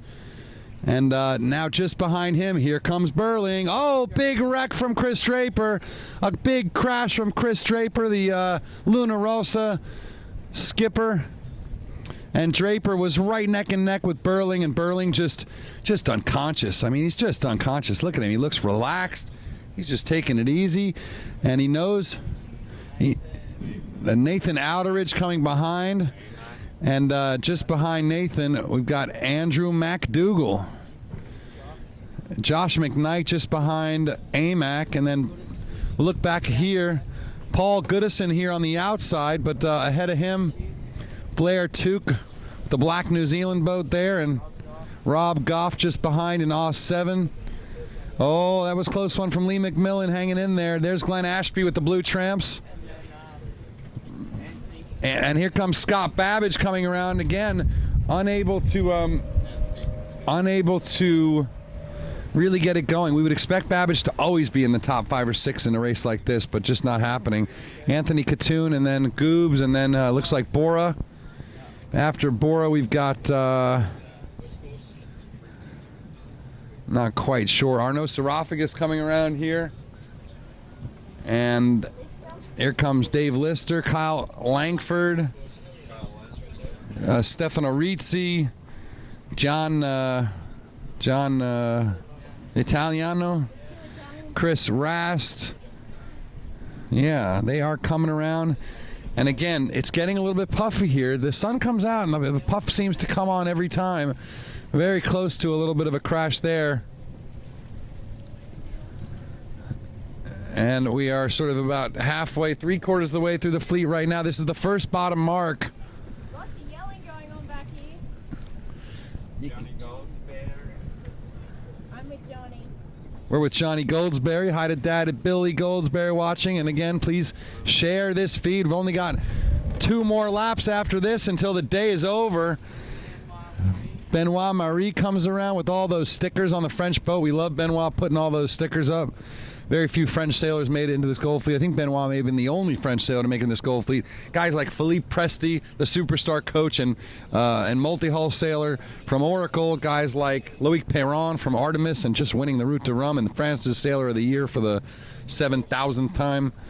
Those guys are over in Silver Fleet. Freddie Loof, gold medalist in Silver Fleet. Here we've got another Swiss sailor. This is, who's this?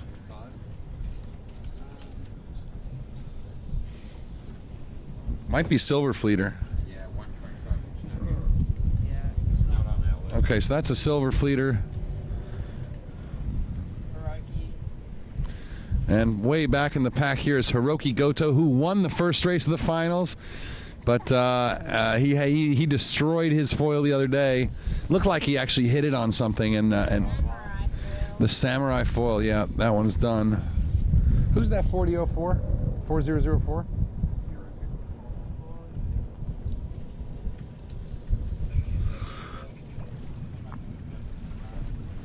Sorry? Back here. Yeah. Who is it? David Logan, that's right, from Tassie. So yeah, we are headed back over to the bottom marks because guess what? The leaders are going to be here in just a very short period of time. We have 1, 2, 3 more legs, I guess. And then it's the end of the day. And, you know, we've only been out here since, we're 14 minutes into the race. We've only been out here since about 3 hours, right?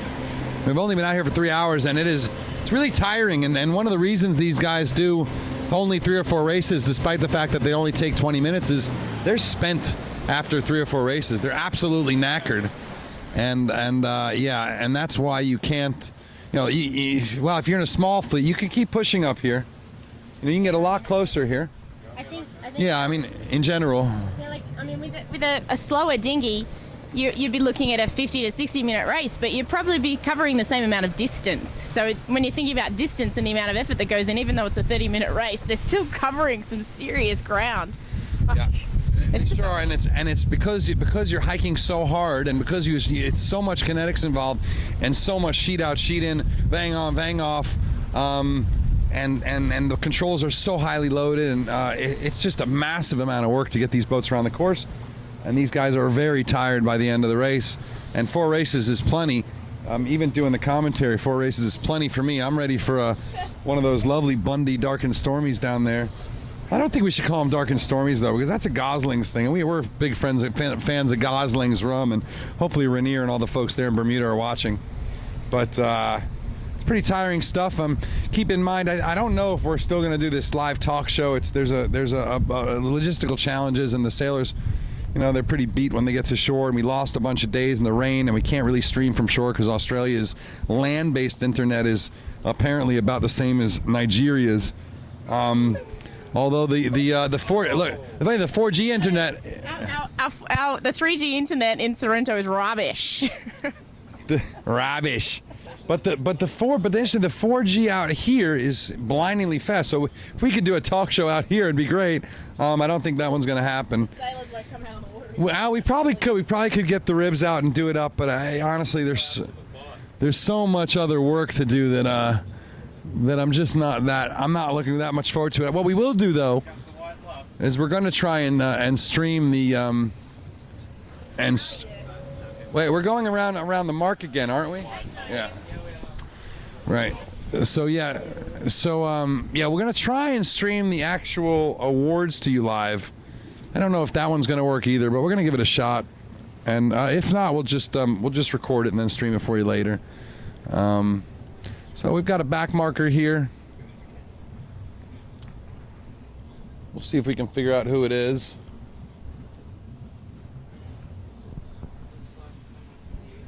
And just not too much going on. Here's that Andy Horton.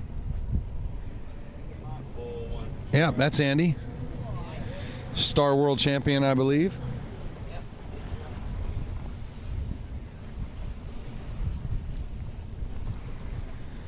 We are right now. We're 17 minutes into this race, and if form holds true, here's the thing: it's about, let's say, 8 minutes for them to get to the top mark, and about maybe 7 minutes to get to the top mark, and 2 or 3 minutes to get down here. So a real disparity. I mean, you've got, when you're going 16 to 17 knots upwind and close to 30 downwind, obviously it's going to be a lot quicker ride down the hill. And Andy Horton is so happy to be in Gold Fleet that I think he's still got a smile on his face out here despite being well behind the pack.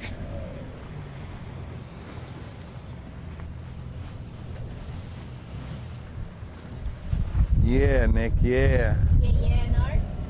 Let's go see what Ronnie's doing. Let's go, yeah, go ahead. Boom, boom. So, folks, a lot of you have asked about our streaming technology, and there's not a whole lot of mystery to it. It's spending a little bit of money and getting some decent gear. The camera turns out to be quite important, but not the way you might think cameras are important. You don't need all the crazy high-speed recording capabilities that some of these cameras have now. You just need a good lens and an HDMI out feed. And that's what we've got. We've got a good stabilizer as well, though stabilizers don't really work on boats. You need big gyros to do any kind of real stabilizing, or multi-axis gimbals with gyros attached to them.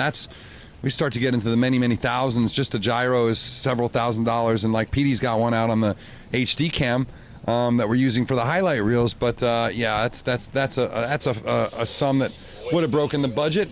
We'll get there. You can do little steady rigs, but the steady rigs actually don't work very well either on boats. The steady rigs that you wear on your boat with the body harness they're great for land and they're great for shutters, but they're not good for waves because they don't actually damp the waves at all.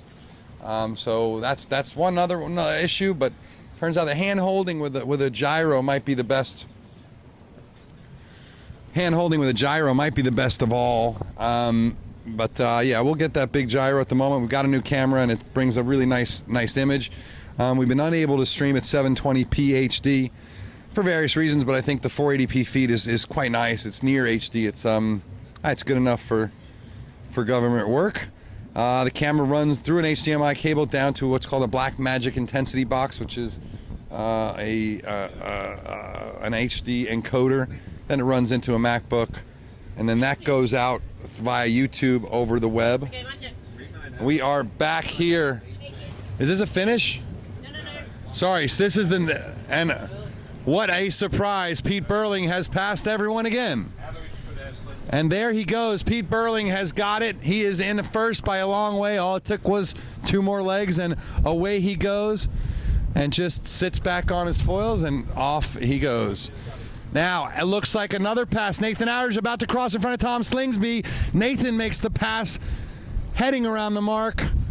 And the world champion, the reigning world champion, and the 2-time world champion has pulled into second place. He's making his run for second place. Now Slingsby keeps it together with a good third place. Rashley has gone from first to fourth on that leg, and Josh McKnight is ready to pounce on Chris Rashley. He's already going for him. Slingsby just put it in, and there he goes. Now he's in fourth, and now he's in fifth. So Tom Slingsby loses it, strangely too, because he's so good upwind. Now you see all this space that you have, Mark? See all this space you have? You're giving away all this space, so the closer you can get, the better. Here comes Chris Draper. And we're going to try and get up into this lineup for you. The nice thing when the lineup comes is they show you how much space you have, and we don't want to get too close, but it's nice to see.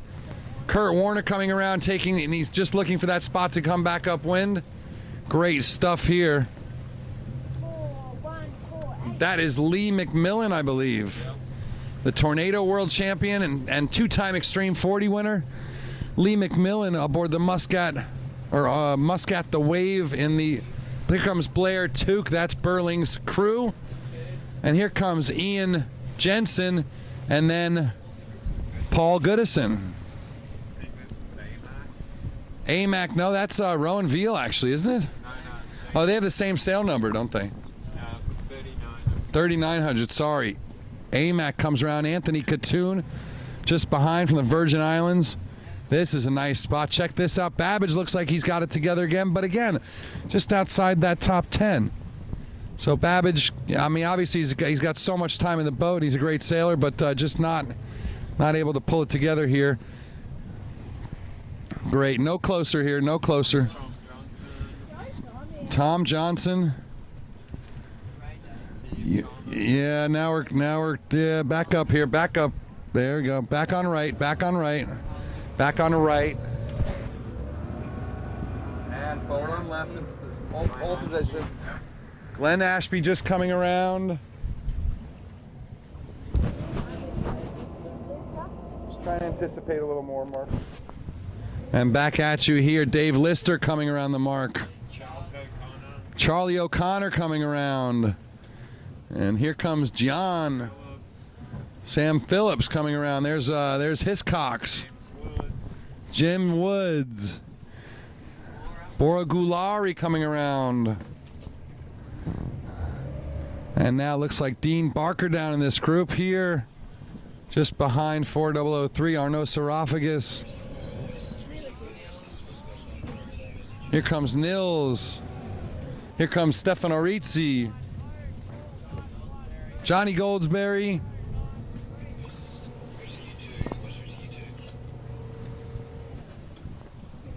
That's it. That's the kind of anticipation. Good job. Who's this here? 3600? Alistair Kusayan from Ireland. We got 4 Irish here, I think. And another U.S. boat here. Is that Patty Wilson?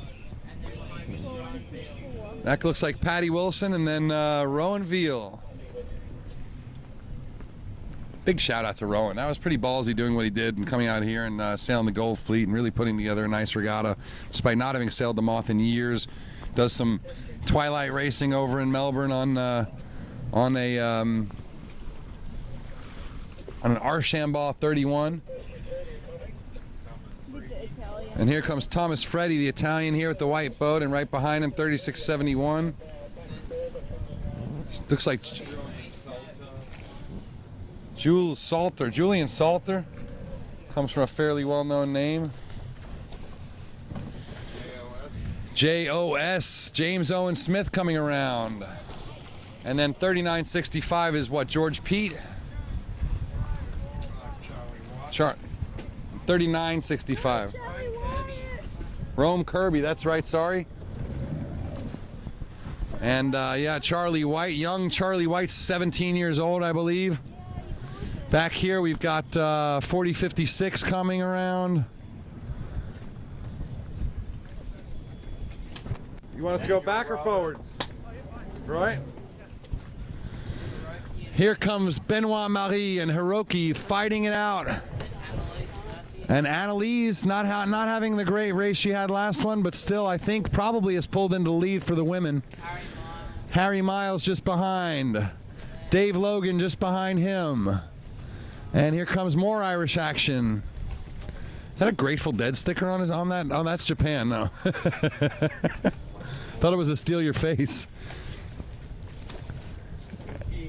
42.22, Chris Steele in that red boat. And 4017 is Matt Knowles. Yeah. See if you can find George Pete. Yeah. I haven't seen him. I thought he's in gold. Yeah, he is. But I just don't know where he is.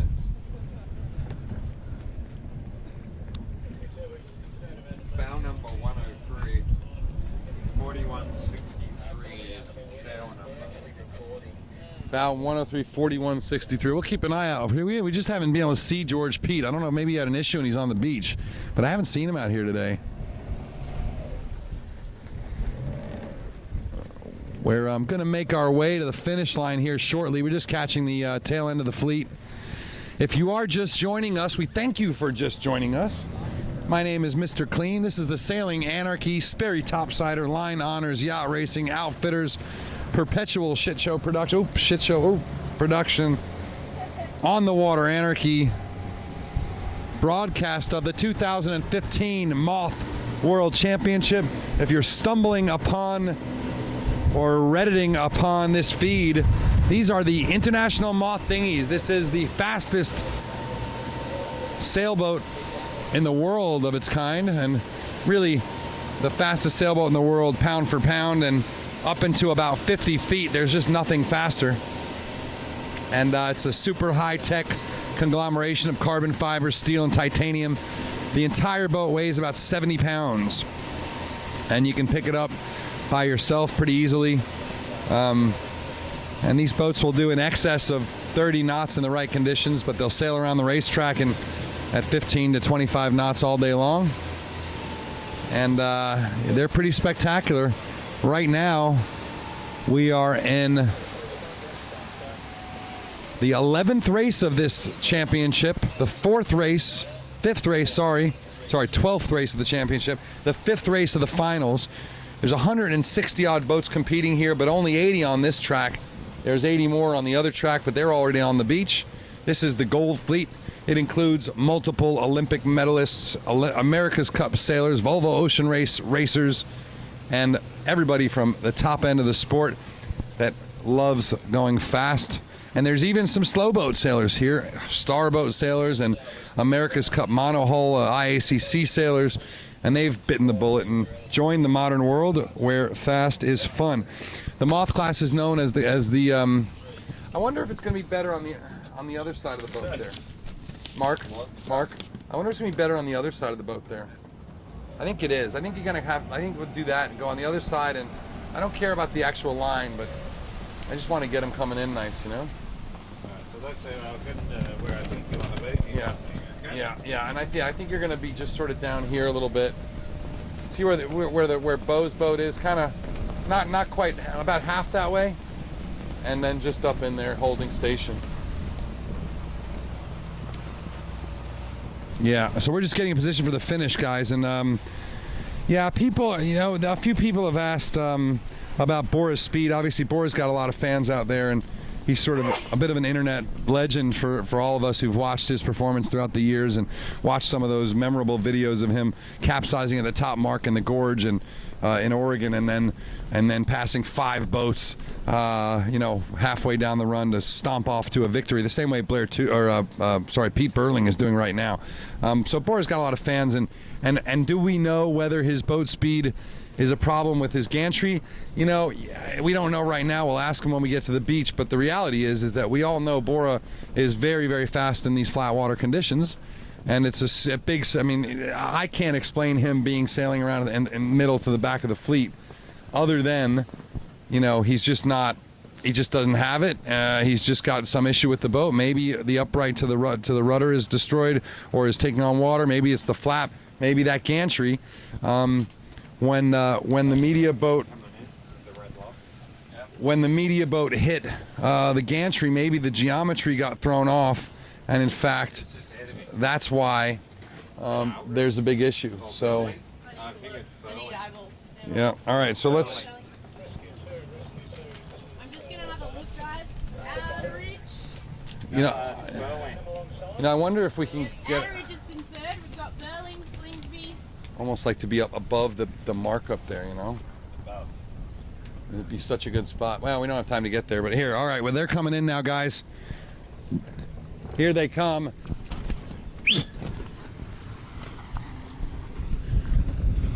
Here they come coming in. Pete Burling. Whoa. He has come across the line. Pete Burling wins it. Another race, and he will drop it. He will drop his bullet. Tom Slingsby gets into second place, fights off Nathan Outeridge.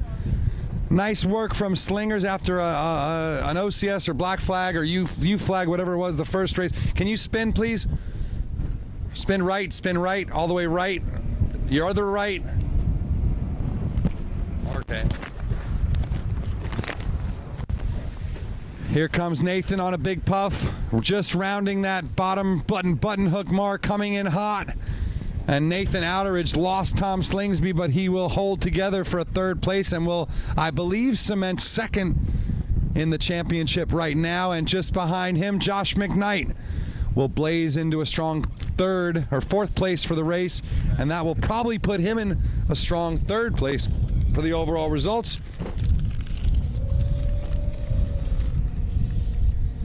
So sorry about that. Burling will actually drop a 7, a 3, and a 2. You got to. Killing me. Yeah.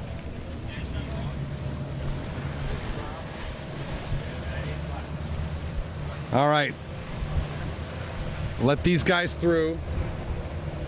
Yeah, this is a good spot. I like this spot. Okay, here comes who's this in first? Kurt Warner just ahead of Chris Draper. So some Aussie and then British accent. And coming right at you right now is Lee McMillan. GBR 4148. Don't let the bow go left, please. Thank you. Paul Goodison just behind. Scott Babbage just behind.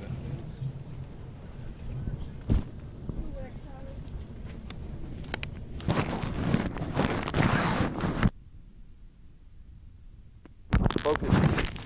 Blair 2 coming in right there just behind Goobs.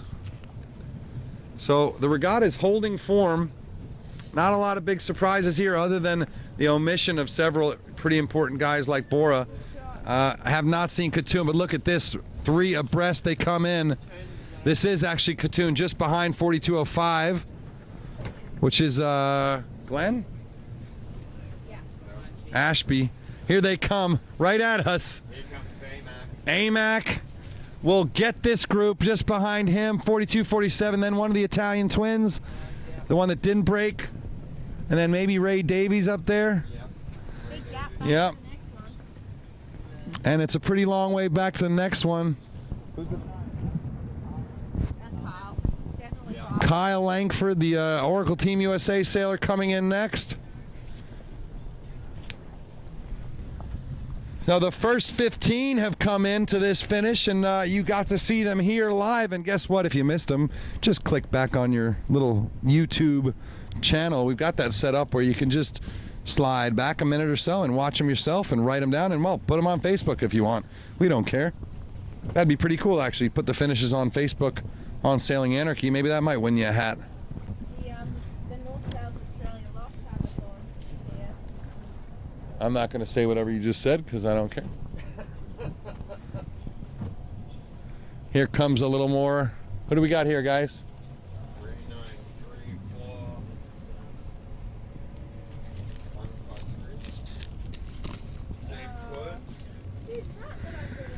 James Woods. There is Boragulari. No, that was Smiley, wasn't it? Don't get too far up here. I don't want to be in the, I don't want to get killed. There's a little bit of action here going on. The guys are splitting on the finish. I think the boat has become a little bit favored, Nick. And they are coming in. Rowan Veal right there on your screen, just to the left, Arnaud Saroffagus. Chris Rass dropping it right through the line. Johnny Goldsberry coming on the, no. Rowan Veal, yeah.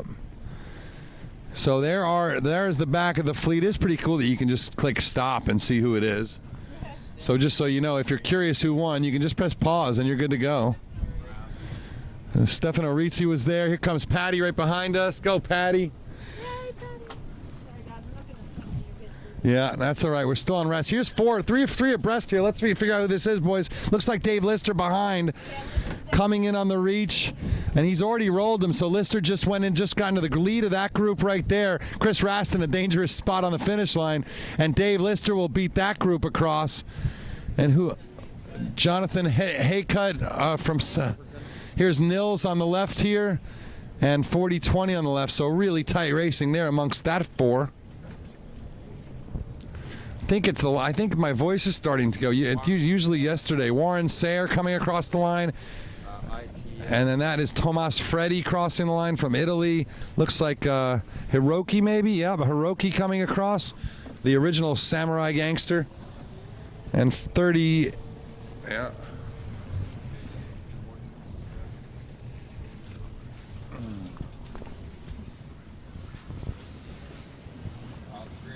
You turn left a little, or right a little bit, please. Excellent, good stuff. Yeah, beauty. Yeah, beauty. I definitely think the spot to be in would be above that line. Maybe we'll do that for the finishes tomorrow. Just above that mark, because there's no one can come in on the starboard there. Oh, you have? All right, we'll talk to them tonight then. That might be the safest spot to be of all. And a couple more coming in here. Who's this coming right at us? 4166. Taking a nice flyby. There he comes. Nice one. That was good. Was that Jacko?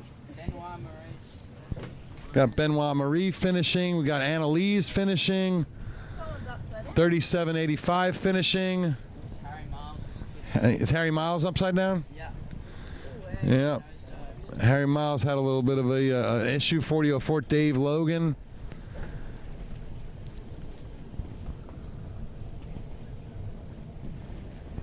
And a few more coming in here. USA with red trim. That's USA. No, that's Matt Knowles. Luca Damish looks like he's coming in with the red tramps, right? Yeah. Now who's this just coming across the line now? It's a USA number. Is it? I'm not sure. I think that's George. And you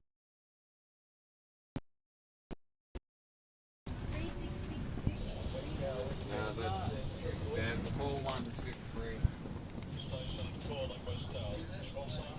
58.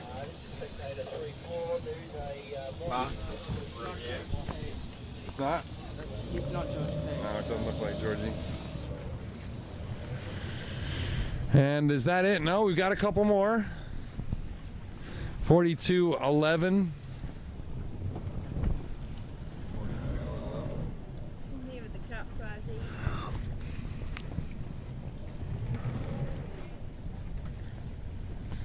And just maybe 1, 2, maybe 3, 4 more people on the course. Suzuki is the one coming around now. Japan 4211. There are a lot of moths in Japan. One of the world's biggest fleets, really, for moths. I think there's 30 or 40 of them. So after England and Australia, probably the fastest. Don't let the bow go here. Good. And yeah, New Zealand 39.20, just taking a break here, just relaxing and just setting it down gently before he's got to go back to shore.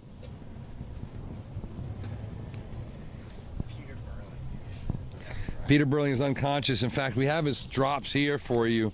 The drops are Ronnie, talk to us. Tell us what she's looking at, analysis. Just as far as keeping score on Peter Burling's scorecard, he had a 7-2-1 on the first day of qualifying, then took 4 straight bullets on the second day of qualifying in the heavy air, took a third in really light air, and then went 2-1-1-1 today. He's got 8 bullets out of 12 races. He's dropping a 7, a 3, and a 2 in a fleet this stacked. And I don't think anyone expected anyone to dominate to that level. No. We spent so much of our time talking to everyone and figuring out, really who was going to be the cream crop. And I think everyone agreed it was most likely Josh and Nathan and Burling, but no one really knew the order. I don't think I can't think of a single person who said that Burling is going to walk away with it, but he has walked away with it, and he's got a downwind gear, and that's it. We've seen it before. We've seen it with Bora. We've seen it with Josh actually at the in Lake Garda. The guy who can get that extra gear, whether it's foil work, whether it's gearing work, whether it's technique, whatever it is, that guy that can get that gear, all you can do is stay anywhere near anybody else at the top mark.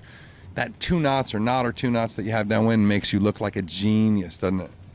Well, yeah. I mean, boat speed's always a tactical trump card. If you have boat speed on anyone, then calling tactics is pretty easy, and you're going to finish high up in the rankings. But you guys are talking so much about Burling's, I think, quite obvious downwind boat speed, but with the guy sailing in the Olympics at 16 years old in Shanghai, and then getting a second place in the 49er Olympic Games in 2012 in London, and then winning the Red Bull Youth America's Cup quite in a dominant fashion, 49er world champion, and now to see this level of domination in the Moth Worlds, is he what you would say the best sailor in the world?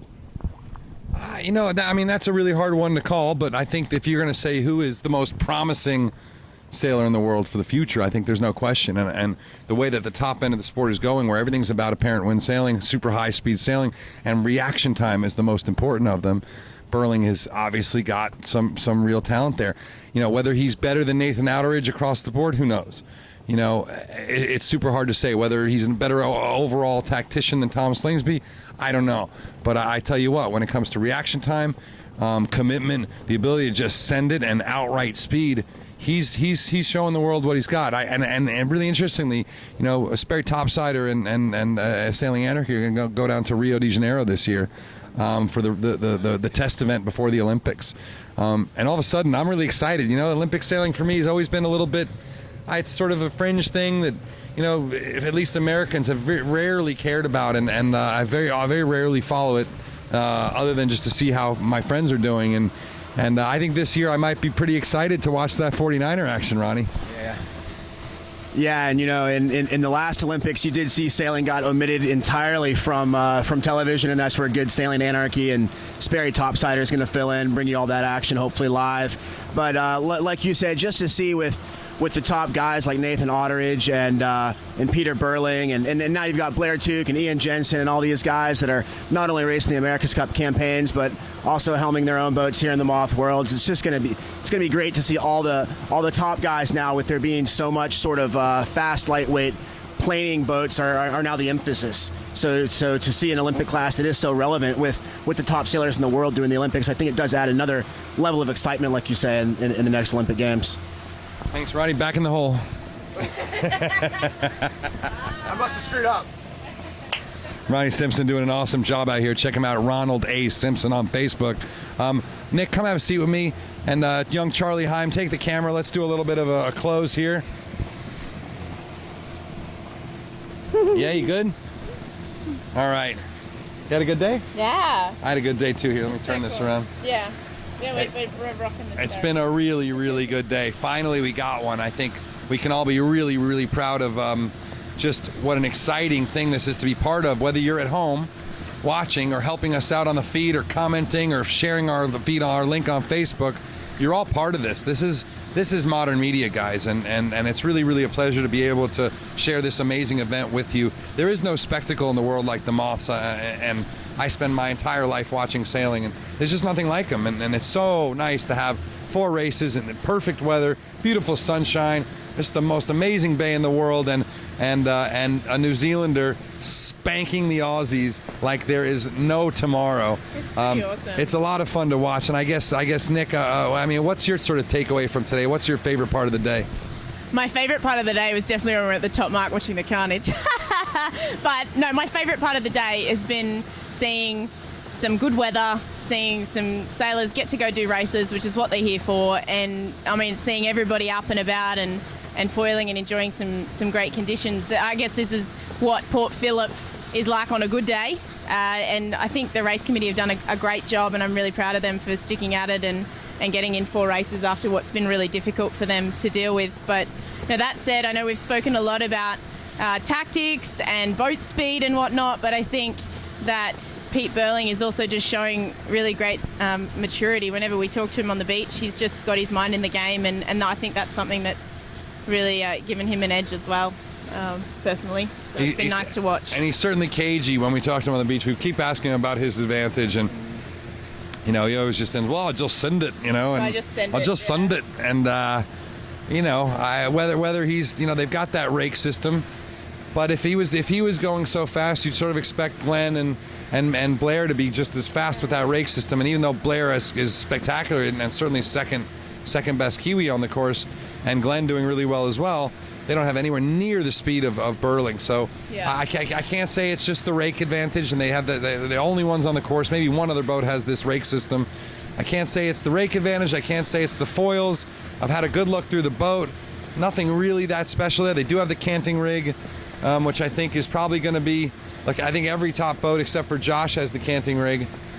I don't think Josh has it, does he? No, he doesn't. I don't think so. Josh has like a bone stock Mach 2. Like he thinks all the tuning is idiotic. He thinks they're all crazy. He says go sail the boat. He just goes training. But I think it's interesting how the regatta's unfolded, and maybe Pete Burling is so chilled just because the pressure isn't on him. The pressure is on the others to catch him, because he just keeps putting together a really nice scorecard, and I guess that just shows you how regattas play out sometimes. I mean, everybody has their day, and I know Bora Galari has had fantastic regattas in the past, and he hasn't had the best run of luck this regatta, let's be honest. And it's been the same for other people. Like we saw Scott Babbage had some really bad luck today, and sometimes the cards just play out really well for someone, and he's been able to focus on that game. But not to say that Nathan Outeridge didn't do his best to bring it to Pete Burling today, and Tom Slingsby had a few good ones as well, just to show what he's got in the bag. But I mean, unfortunate that he had a UFD, but he was consistently up there as well, which was great to see. But then, other people up in the top pack like AMAC showing it how it's done for a 59-year-old. I mean,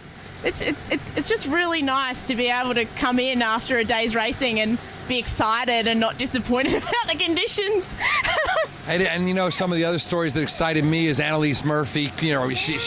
Annalise was running away with the Olympics, and it all sort of fell apart halfway through. And it's just, she was so excited. She was one of the first out the other day in the big air when it got called off. She absolutely loves this stuff. It's brought happiness back to her sailing, and that's what they say about this class.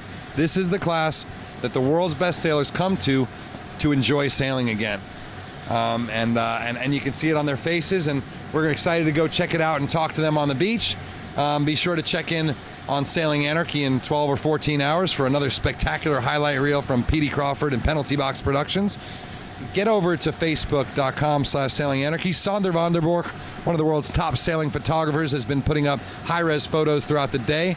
And then he's got galleries that are phenomenal. You want to know all of the bits and pieces of these boats, head over to the Sailing Anarchy Facebook photo galleries. And we've got, look, Rowan Veal is out just to go have some fun with the CNN crew. Don't run him over. Rowan Veal out to just enjoy. And in fact, you'll see, this is one of those things you'll find in this class. These guys are going to go into shore. A bunch of them will come back out and go sailing in an hour or two. Yeah. It happens at every Moth Worlds because they love to sail the boats. So, but I think one of the most rewarding things to do this week, 100,000 people have already done it, get over to that Sailing Anarchy Facebook page photo gallery, and you'll see the bits and pieces gallery. It's got all the foils and all these incredible little carbon pieces. These are not the same boats. They're all unique, and I want you to check out and enjoy them. I know, I have a complaint. Your complaint. And my complaint is there's too much stuff up there. I don't have enough time to go through it all. Yeah, but that's why you get on the plane. You know, we'll sit there at the airport lounge and throw back vodkas, and you'll get to, with good internet, because I think the airport's the one place in Australia with good internet. We get to go through them, and you'll start to watch them, and then the next week you'll be able to look through everything. And it's a massive amount of content. You know, the event has put out a video a day and some photos every day. There's who else is here putting out stuff? Bo Adderidge is here. Hardest Productions is here. Ollie Hardest, that's right. Ollie's put together a couple nice reels, a really nice slow-mo crash reel. One is awesome. That's a lot of fun to watch. Of course, Petey Crawford's stuff is a little different, a little more. It's more about the show, and I think one of the most exciting things coming up is that Petey's going to have the full half-hour-long reality show episode of this regatta coming up. It'll take a week or so after the regatta, but that should be a lot of fun, and that will make you laugh and cry and everything in between. In the meantime, same game plan for tomorrow. 4 races on call, 11 o'clock local for the first warning, and that means 7 o'clock U.S. East Coast, about midnight in London.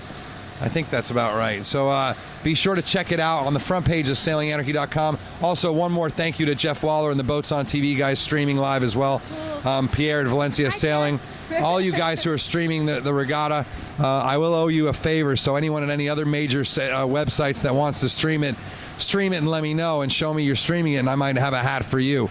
So Live Sail Die gave us a shout out earlier, and they've embedded it potentially as well. Yeah, great. Live Sail Die too, doing a nice job down here of covering sailing as well. So for Sperry Topsider and all of our friends at Line Otters Yacht Racing Outfitters, and of course for sailinganarchy.com and Nick Douglas and our whole crew here, my name is Mr. Clean, and we will see you in the morning.